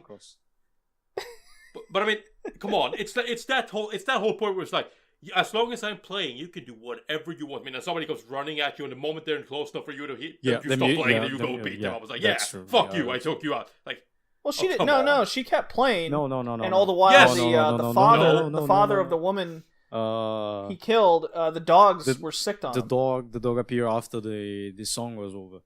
Zapan started running. Well, that wasn't clear until like a chapter later or something.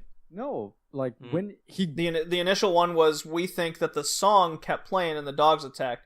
Then a couple chapters later, we find out that he was so touched by the song that he froze in his tracks.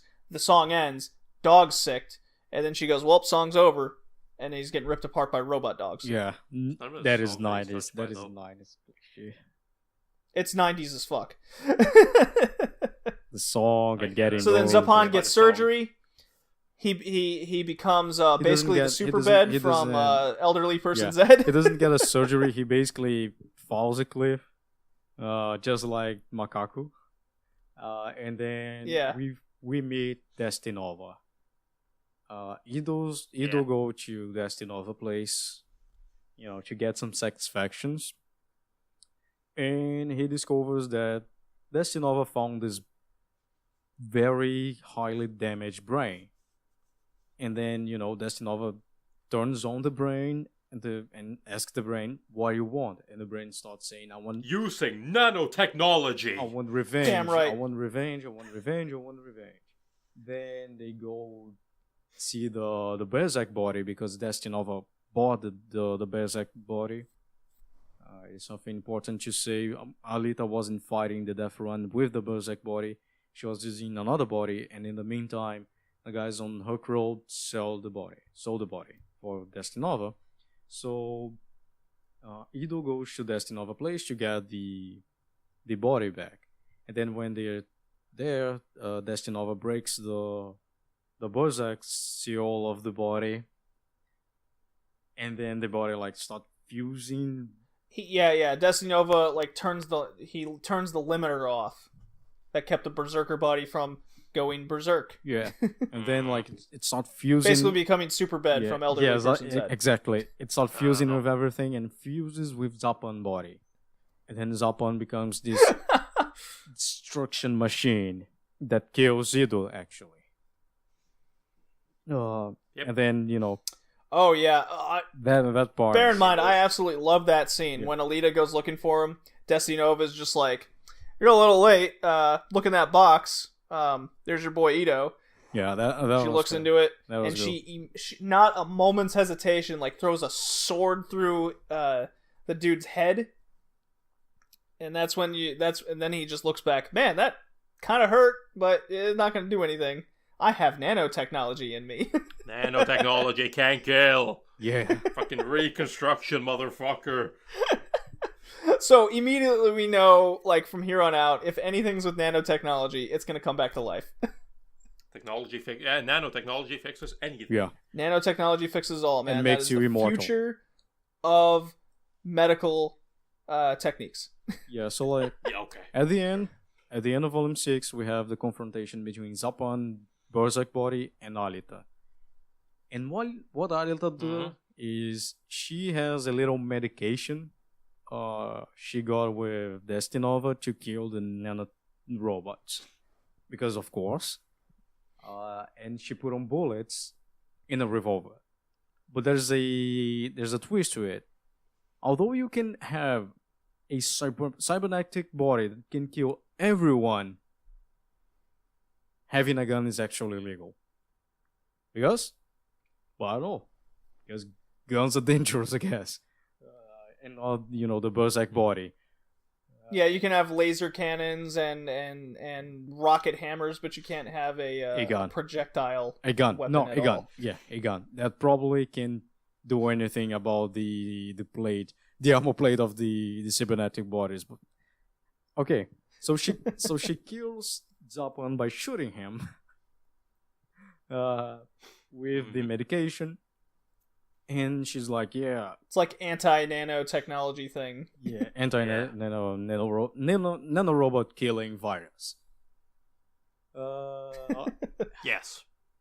That is actually a reference from iRobot, if I'm not mistaken.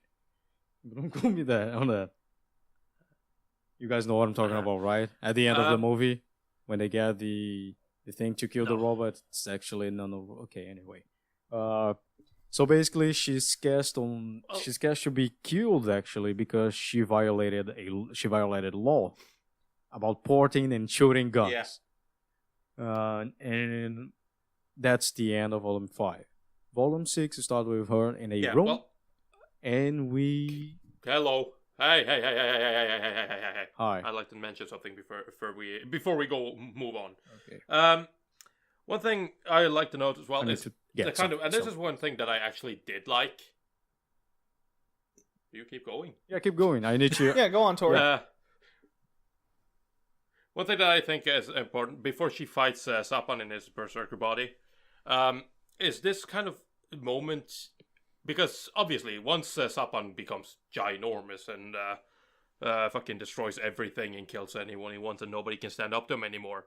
Obviously, this kind of shows, the people of the scrapyard in a different light, because they've kind of been rooting for Alita the entire time. She's like, she's our savior, she is everything, she means the world to us.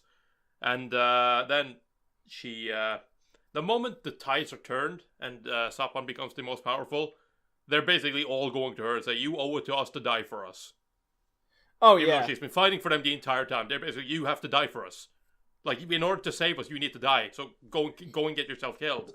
Oh yeah, There's that. And with Ito dead, and she really doesn't feel like she has anything left to live for. Yeah. And no purpose. She's like, yeah, okay, sure. She went with the full intention with killing Zapan and dying. Yeah, but not even that. She's kind of confused because, like, obviously she has like this sort of guilt feeling. Because, like, I've made problems for so many people. But instead, she's having this kind of problem where it's like, but I've done all these things and you were happy and you were like, yeah, we're friends and we like you and whatnot. And then it's like, all of a sudden now, all that is just gone. And now you're like, I'm the most hated person here and I need to go die. Oh, yeah, the bar she frequents, the little girl that was growing up there who comes in later, the bartender that she's known her entire new mechanical life. Turns on her in an instant. She's very confused. She doesn't know what to make of the world anymore. She starts having these thoughts. Do all of my actions and people I meet matter in, like, no matter how small or big they are? And that's when she sees Zapan himself in a totally different light. Sure, he's this crazy berserker dude right now, but she's convinced because I screwed him over, I made him this way. It's my fault. It's my responsibility. I have to answer for it. Essentially, in his case, there was the role reversal. He was the underdog. Now he was the former. I'm not gonna say the greatest because he wasn't the greatest, but he was considered pretty highly among the hunter warriors. And now it's like, all of a sudden she comes in and she just takes everything away from him, and then nobody likes him anymore, and everyone's against him. And now it's like, now the tail's been turned. Now it's him that's doing that to her, and it's like, so she's like, I have this effect on people. Right. So her body's destroyed. Hickey said she wakes up in a room. Typharis wants to make a deal with her to go back, become his name is Beagle. Yeah, very odd name. Yeah, Chief Beagle. So he's got this little Typharis secret thing going on. GIB. become attuned. They'll hook her up with Typharis technology body, with Typharis technology weaponry, and a comlink. So the dudes on Typharis can like scan surface for weapons and traps and bombs. You have it. Everything is at her disposal as long as she does what they say. She initially refuses, but then they go, "We want you to find." What's his name? Destinova. No, like they want. No. The guy in Typharis. Yeah, Bigo wants her to find and Bigo. apprehend Destinova. Right, and she's so like, that she's clicks like, Destinova. Alita. Oh, Ido was dead. Okay, and Destinova said, "Oh, look, if you finish off that gigantic berserk body, I'm gonna resurrect Ido." So her motivation is like going to get Destinova because she might see Ido again. So she goes out of the room. Yeah. And then she's told that... And how we are led to believe that this nanotechnology can bring someone back. Well, there is a huge reveal at the end of the story on how Ido was even able to come back at all. And it does make sense. Okay? Okay. Does it? I think it makes sense. I mean, it makes sense for the fact of the resurrection, yes, but like... Yeah. In the grand scheme of things...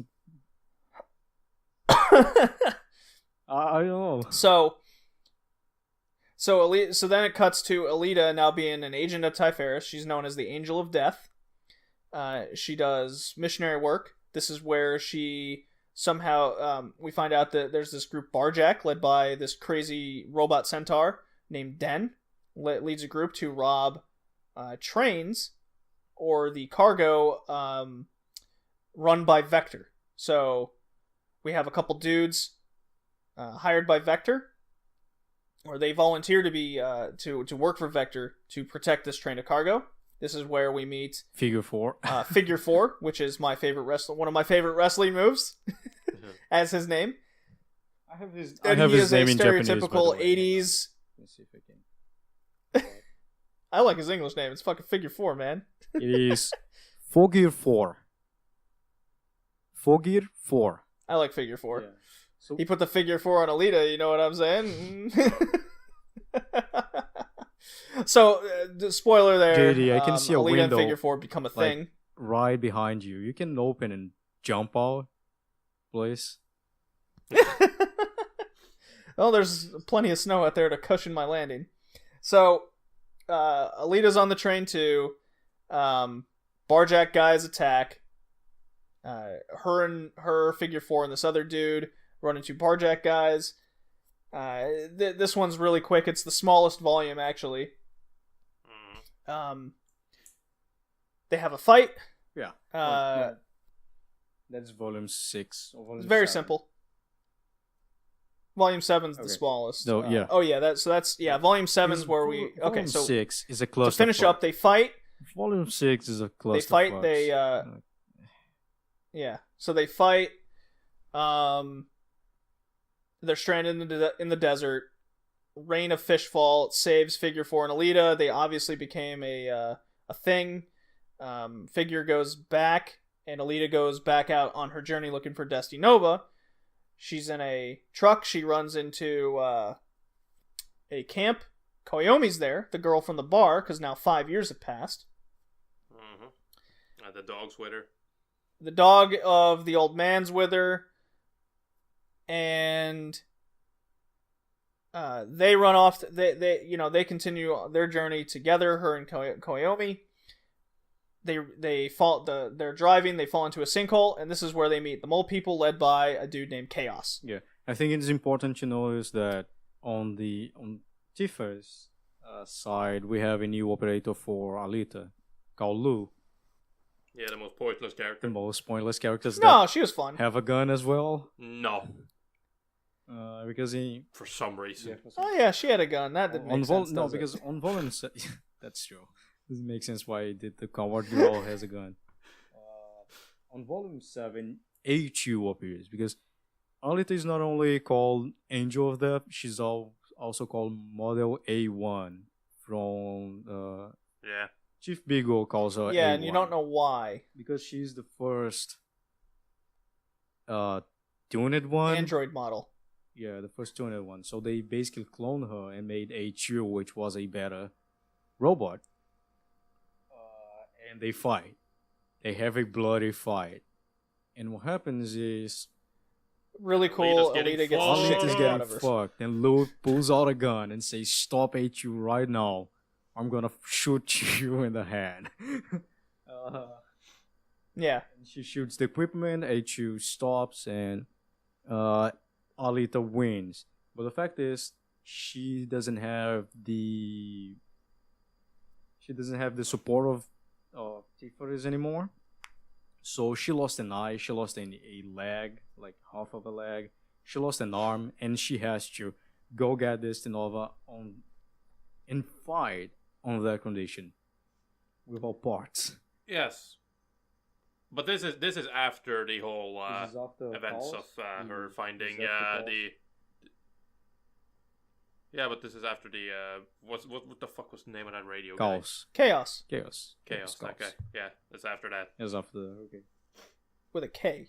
I thought it, for some reason I Yeah, thought we it did. was Yeah, before. and Chaos deeply falls in love with her because he has telekinetic abilities where he can telecommunication, basically, power, where he can touch something, gather all the memories and knowledge of it. It's really funny because he touches Alita and then gets like all of Ito's memories or what have you, and he's madly in love with her. Yeah, he even have Mars memories.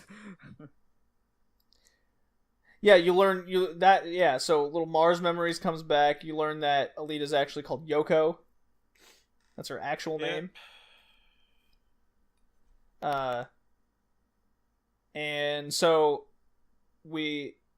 so Chaos wants to, have this peace while Den, the guy, the Barjack, wants to take down Teferis. He's building a super cannon. It is basically what is the name of that cannon in Second World War? Gustav. It is a Gustav gun. Oh, yeah, something like that. So just to speed things up because it gets it makes more sense if I just do this and it'll be quicker because we're running out of time here. We're going long. We're going very long. Yeah. So Chaos is the son of Destinova. Destinova made him, I guess. Takes Alita, wants to take Alita there. They run into the Barjack Den. Alita and Den have an epic fight. Koyomi, the little girl, stops the fight when Alita is gonna give the final blow. She joins the Barjack. Alita's like, all right, I'll go off my own thing. We find out then Chaos is actually the split. Well, Den is actually the split personality of Chaos, as per Destinova's operation.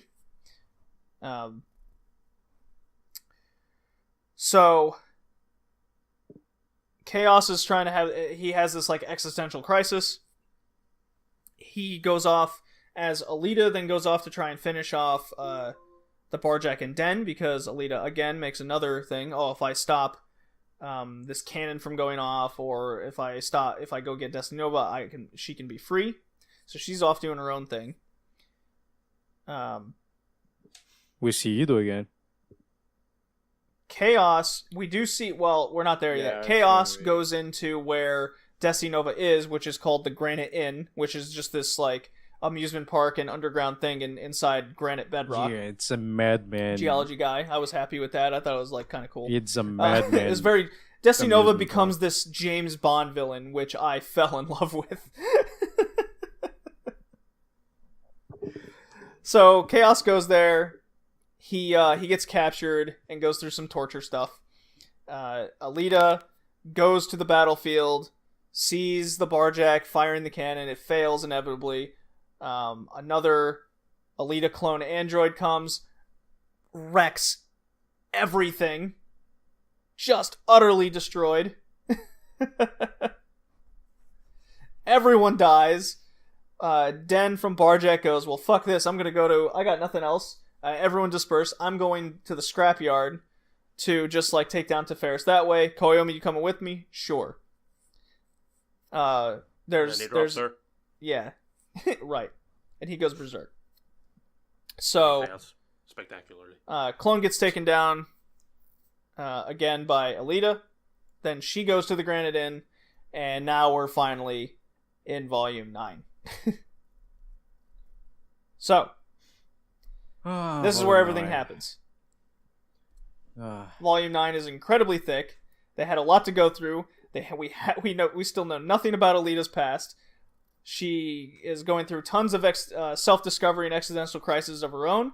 However, we do run into Ito, and Ito has no memories.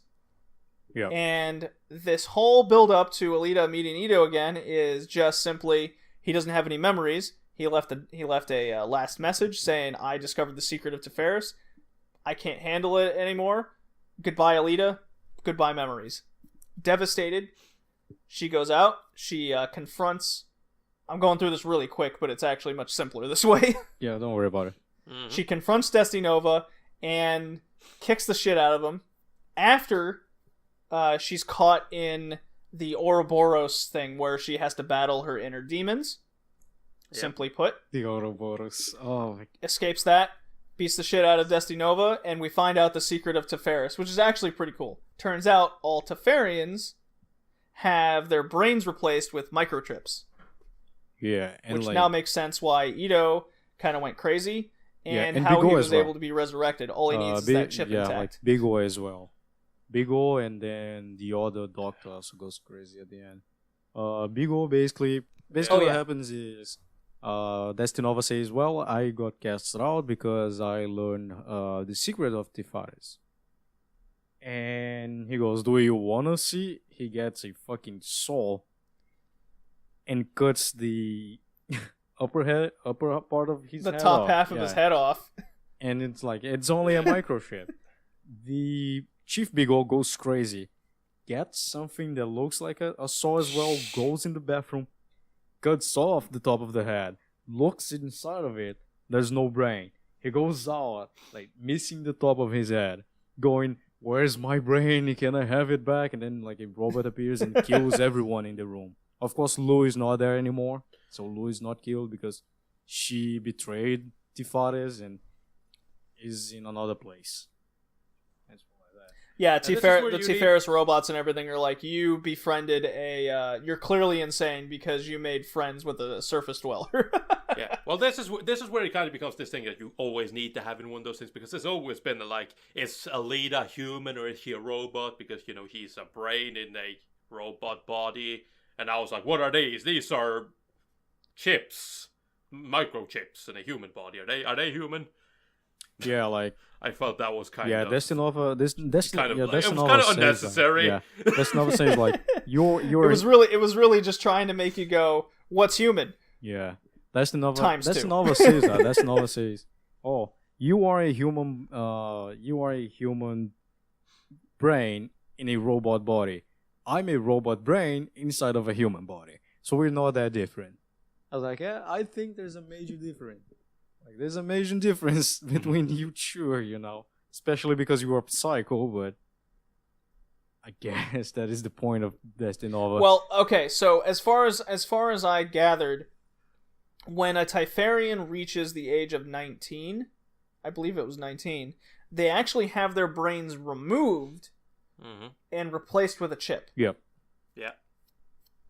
So that's how, like, they're able to reproduce and everything. They're still human with their bodies, and then so the Teferian, like, government, quote unquote, the overlords can maintain order.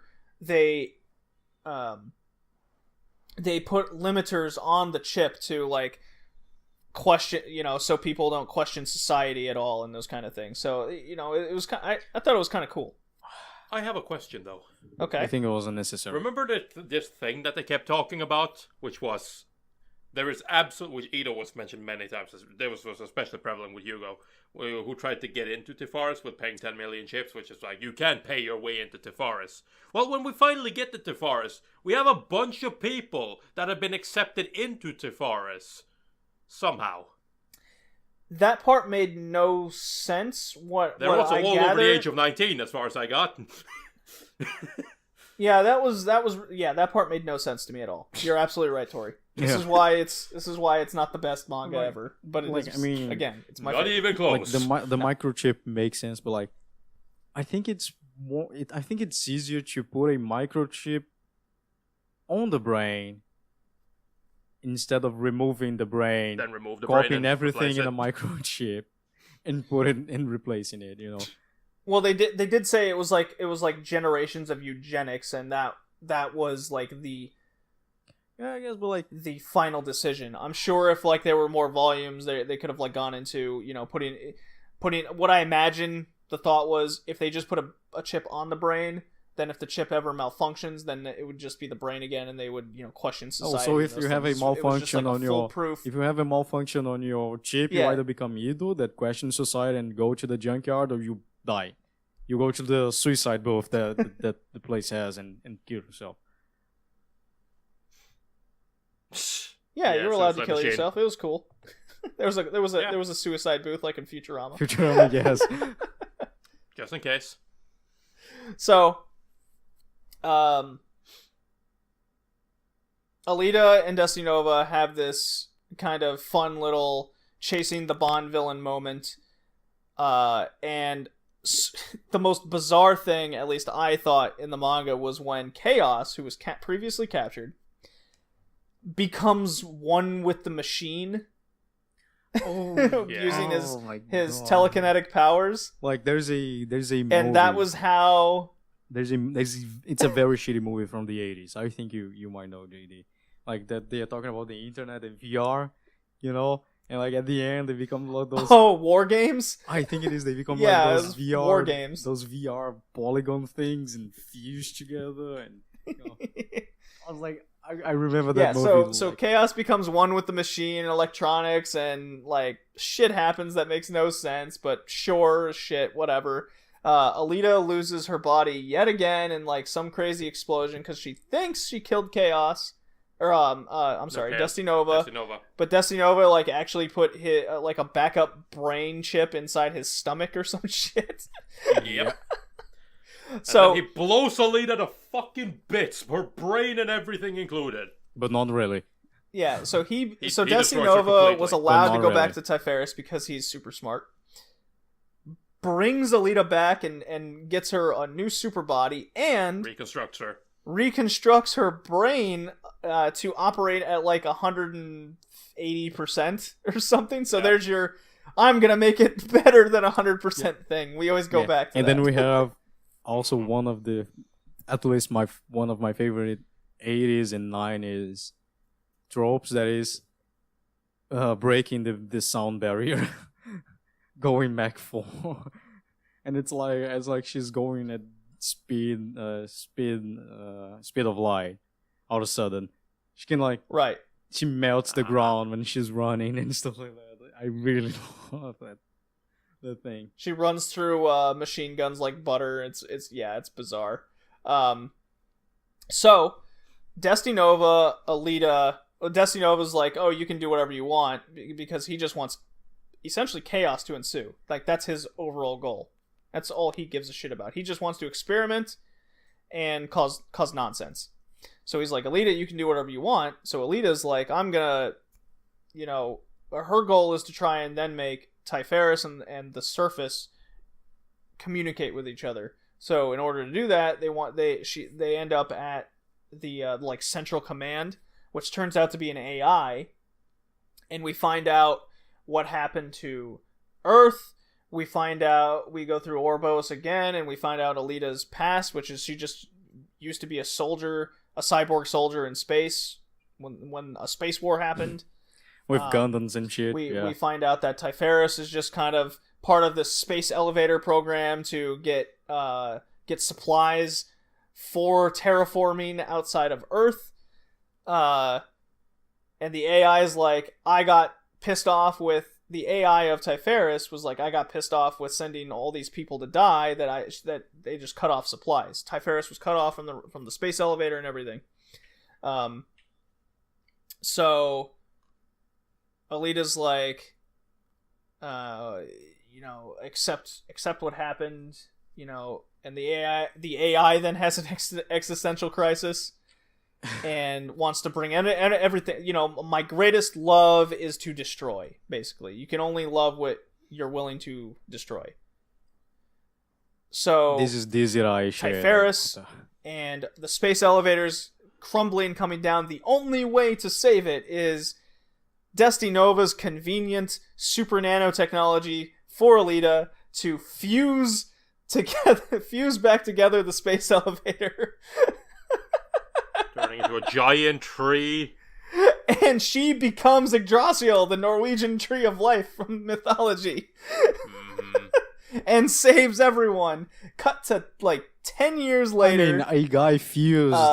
Figure 4, everyone's all happy. The societies are molding together. And Destinova's gone literally insane because he wasn't able to destroy what he loves. They come across this pod at the bottom of the tree. Figure 4, Koyomi, and everything. Dumb. The people that from her ending past. is so dumb. And she busts out. The ending panel is she busts out of this tree pod and she's totally fine. And you have the Fiend. I found a way to revive her again. The nanotechnology, it's still there. That is bullshit because they find it all came full circle. They're going to we find someone that might be Destinova, and you see this gremlin creature with a flower instead of a brain popping out of the head, and he's going he's nuts, and they're like, oh, do you know who Alita is?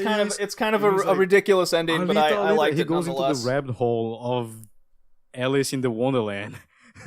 Then they find an egg, and Alita is inside of the egg. I guess a guy fused it with a machine and became Dr. Manhattan and appeared naked for a giant robot. So I guess. Still. Yeah, you guess. Well, there is a sequel manga called Last Order, which changes events leading up to the ending to create a whole new story. So I like the manga so much. It has a lot of flaws, to say the least. I will continue it. Tori, you hate it. Hickey, what do you think? The problem is, I want to like it, but I laughed so much during this, reading it. I read a volume per day this week. I was laughing. Same. At the beginning, I was like, "Damn, this story is good. I'm enjoying." But after volume 6, when she becomes A1, and she goes battle crazy every single time she's. There's this one time he's showing me the manga. When then you have the what is his name, Knucklehead. You have Knucklehead. Stop showing me the last panel of this shit. I don't want to see it. Oh no. Figure 4 has I do. I. That's it. Oh, I do have. There is something interesting from Yukito Hishiro. On volume at the 6, end of the manga. on volume 6, you have Alita fighting the Barjack, and there's this guy called Knucklehead. Basically, he was a commander and he lost his position because he lost to Alita, and then he started making maintenance service in the rifles in some warriors they had. Mm-hmm. And he sabotages everything and says, "I don't give a damn about shit. I just want to fight you fair and square." All right. So Tori has something to say, and then I want to read a little excerpt from Yukito Hishiro at the end of the manga here. Well, okay. Now what I want to say is I have a bit of a problem with Alita, the manga. I'm obviously not going to continue it because I don't like it. Okay. Here's the problem I have. I do like Alita in the sense that it's fun, and I even ended up giving it a 7 at the end because it's fun. The dumb battles, they're fun. The whole her trying to find herself. It's fun.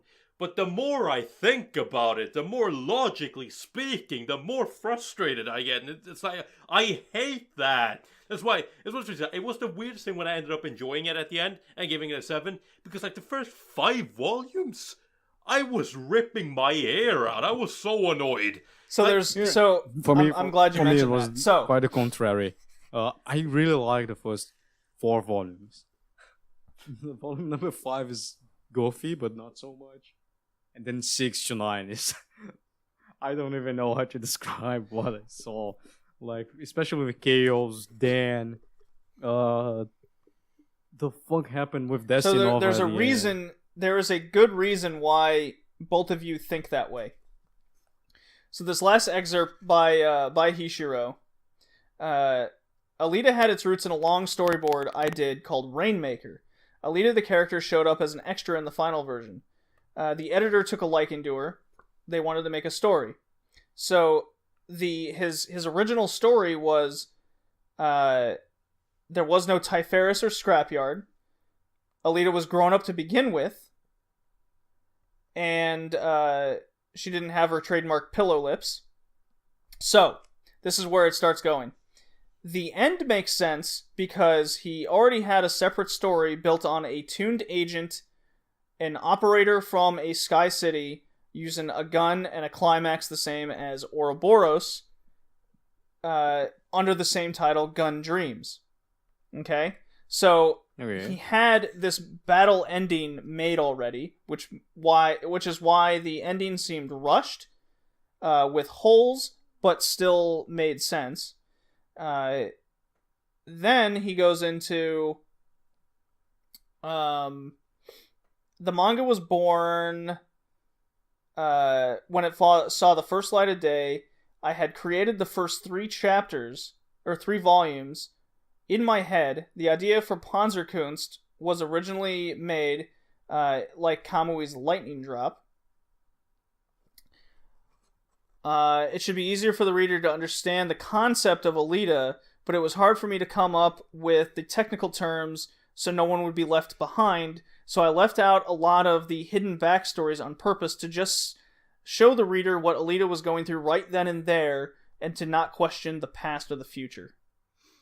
So a lot of that was on purpose, so he wouldn't, as he said, not reading them wouldn't leave the story incomprehensible. I admit the fact that I wasn't really thinking about what Typharis actually was in the beginning. I would think things up when I needed to. So it makes sense for a lot of the issues we have in the story. A lot of things make sense. Especially Lou's reaction when she discovered she didn't have a brain. Yes. Oh yeah. Oh, my hiccups are gone. That was her reaction. Okay. Yeah. She was like... that was her reaction. She's like, oh, my hiccups are gone. There's some people going to that surgery now. We should go there and stop. And like, the other guy jumped. Like, the other guy committed suicide by jumping out of Tifaris. And you're just like... Oh yeah, he immediately lost it. Yeah, so like, didn't make a lot of sense when I read Hickey, it. Now we know Tori's score. We got to wrap this up, guys. In this spot, probably this was also one of those things. So now it makes a lot of sense. Yeah, we're gonna wrap it up with. We got to wrap this up. We still got the trailer to talk about, just our expectations. So Tori gave it a 7. He still liked it with a lot of holes. I gave it an 8, even though it's my favorite manga. I hate that I like it. I think I gave it a. You hate that you like it? 7. Yeah, I hate myself. I gave it 6 or 7. So about a 7 is what we give the manga. Because although it's goofy, although it has a shitload of holes, it's still enjoyable. Still 90s enjoyable, goofy, post-apocalyptic cyberpunk shit. So the movie's coming out in summer 2018. A 2-minute trailer played, and we all watched it. Tori, why don't you get what you want to say out of the way? Well, I mean, I don't really have much I want to say. Basically, when it comes to the movie, we all know like the track record of Hollywood movies based on anime properties.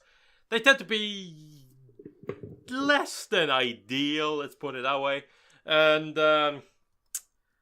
I have very little love for Battle Angel Alita to begin with. I'm probably most likely, unless people I know convince me otherwise, I'm not gonna watch the movie. I highly doubt it. So I really don't care about the trailer or anything. So Hickey's gonna definitely break this down more than I will, because he watched the trailer an insane amount of times. A lot of times. Many times. The big fallout from the trailer is Alita having anime eyes as a cyborg. Yeah, like that. I'm taking it as I like it. I mean, I because didn't look it does reiterate the fact that she is a cyborg. Yeah, that's right. It's uncomfortable, which I think gets that point across, and yet she still has this allure of the beauty of being female, and I hope, based on what I saw with the trailer, it looks like it's going to be kind of this teenage angsty love story focusing more on the second volume with some action scenes, rather than showing a strong female going through self-discovery. That is my worry. I'm definitely going to watch the movie. It is, because I love the character, I love the story, and I love the world. Like, usually trailers, they appear to deceive you, so you don't know what is going to actually happen on the story, or have expectations that are not quite right, because the trailers are added. They're showing what they want to show you in the order they want to show you. So what happens in this trailer? Immediately you know that it's gonna have original parts, because Ido's assistant from the manga is not there. They changed it to a woman with prosthetic arms. Right. And then, at least one thing that they didn't show in the OVA and will show in the movie is Alita gaining new arms, which are one of the prostitutes that got murdered. Ido got the parts and put on her. They show the arms with the details on it, the flower details and stuff like that. Right. One thing to notice is that Ido doesn't have the Tifares mark on his head, but looking closely, it looks like it's fading, or he has makeup on so it doesn't show up, which I think it's weird. Tell what you want to say, say what you want to say, but Idus still has pride to be Typhirian. Well, until he discovers he doesn't have a brain, but still. So now, things that worries me. First, Yugo. Yugo is like this young adult male. So yeah, I get like this angst teenage romance going on.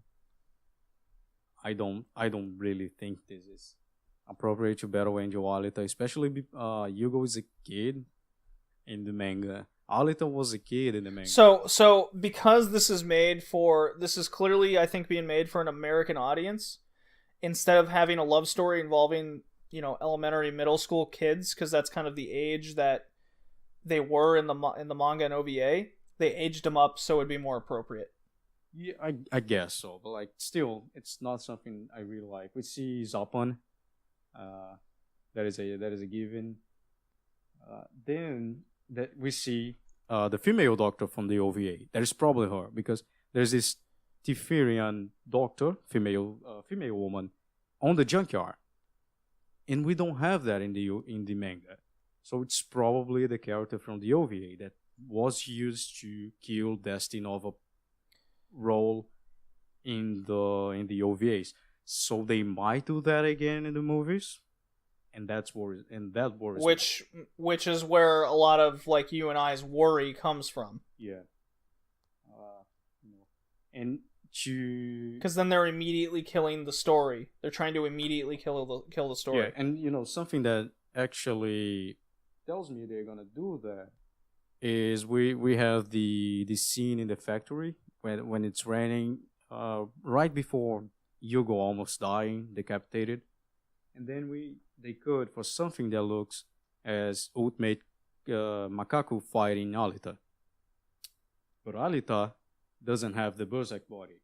When they fight for the last time, Alita already has the Berserk body. Here, she still has the weak body, and there's no baby. You can see a baby. Alita jumps in a at the end of the trailer.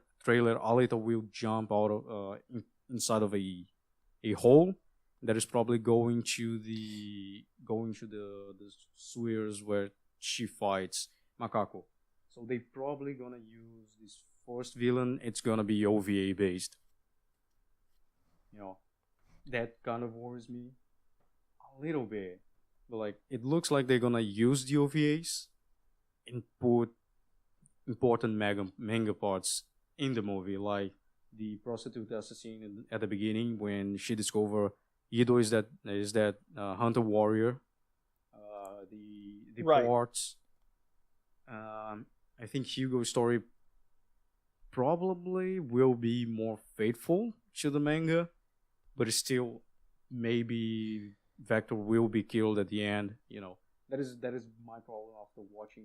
That much is inevitable. He will die. Yeah. You know, we see Zapan, we see those characters, but still, there are more similarities in this first PV, in this first trailer, with the OVAs than with the manga. Although we still have more manga parts than we have in the OVAs, it still resembles the OVAs a lot. And I'm worried. Yeah. You know, I'm actually worried about that. Because it looks like they will be repeating a lot of things that we didn't like in the OVA. No, it's very much in the realm of my worry with how Ghost in the Shell kept coming out with trying to change who Kusanagi is and was and what her purpose is in the story. I do like a lot of the character designs. I do like the essential costumes and characters that the PV does show. I will hold out hope, but the more, as you said, Hickey, the more you break down the trailer, the more it resembles the OVA, which just leaves out too much, and we had an overwhelming negativity to the OVA in the end of what it could have been, and our main concern was with this introduction of this character that was never in the story to begin with, along with a forced closed ending. And it already seems, just in this 2 minutes, that that's the direction where this is going. Yeah, and like, don't get me wrong. I hope the movie is good. It's produced by James Cameron, and he's very good with CGI and so like that. So the CGI might look very good. Zapan looks amazing. Zapan looks amazing. I have nothing bad to say about the character design of Zapan. The problem is, James Cameron also likes to make sequels. And the most coolest part of Battle Angel Alita, although it's the goofiest one, is that like Death Run and then the first volume when she became A1 and goes seek Bojack to kill him and have information on Destinova. But if they're killing Destinova part, like they are not going to show anything about Destinova, we might not see a continuation of Battle Angel Alita. Maybe. Yeah, maybe Destinova will be like this hidden figure in the background that we'll never see. But like in the first kind of like in the old James Bond movies where where you got a Goldfinger in the background. Yeah, in the first two volumes, I think already is this hidden figure. So it doesn't make sense those changes they're making, or at least they showing those in the trailer. I think they can at least show them. I hope so. Like I really. I think they got to do things to bring interest in getting people to watch a sequel. I mean, I'm okay with changing source material as long as it's good. That's always my thought. But anyways, I'll probably watch it. We have spoken so long. We're all hungry. We all need the bathroom probably. I need to edit some stuff because Discord sucked up all my internet. Yes. We had a slew of technical issues. We're 50-50 on so many things. Tori hates a manga, but he loves it at the same time. I don't love it, but I don't know. I'm contemplating that score still, and it might change. I don't know. So depending on how people receive this cover manga OVA thing, we might do this in the future. But this was a 2018 special.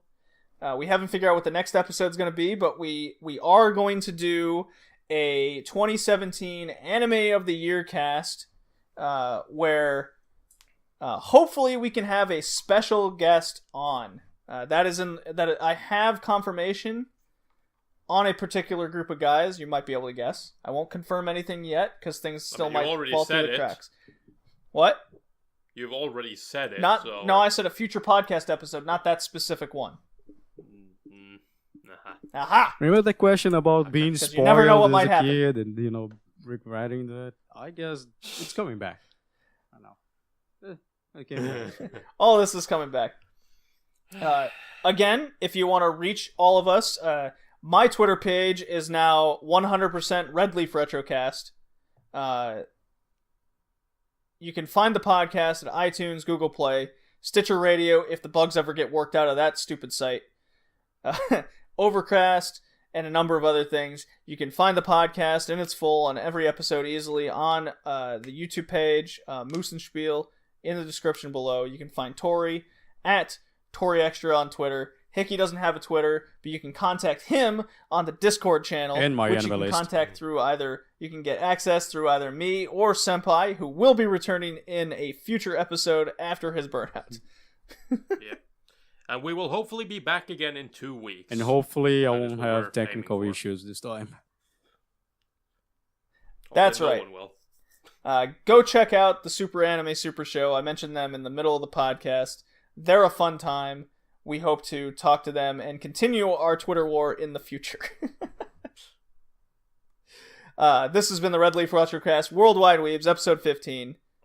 Thank you for joining us. Goodbye. Bye, people. Peace.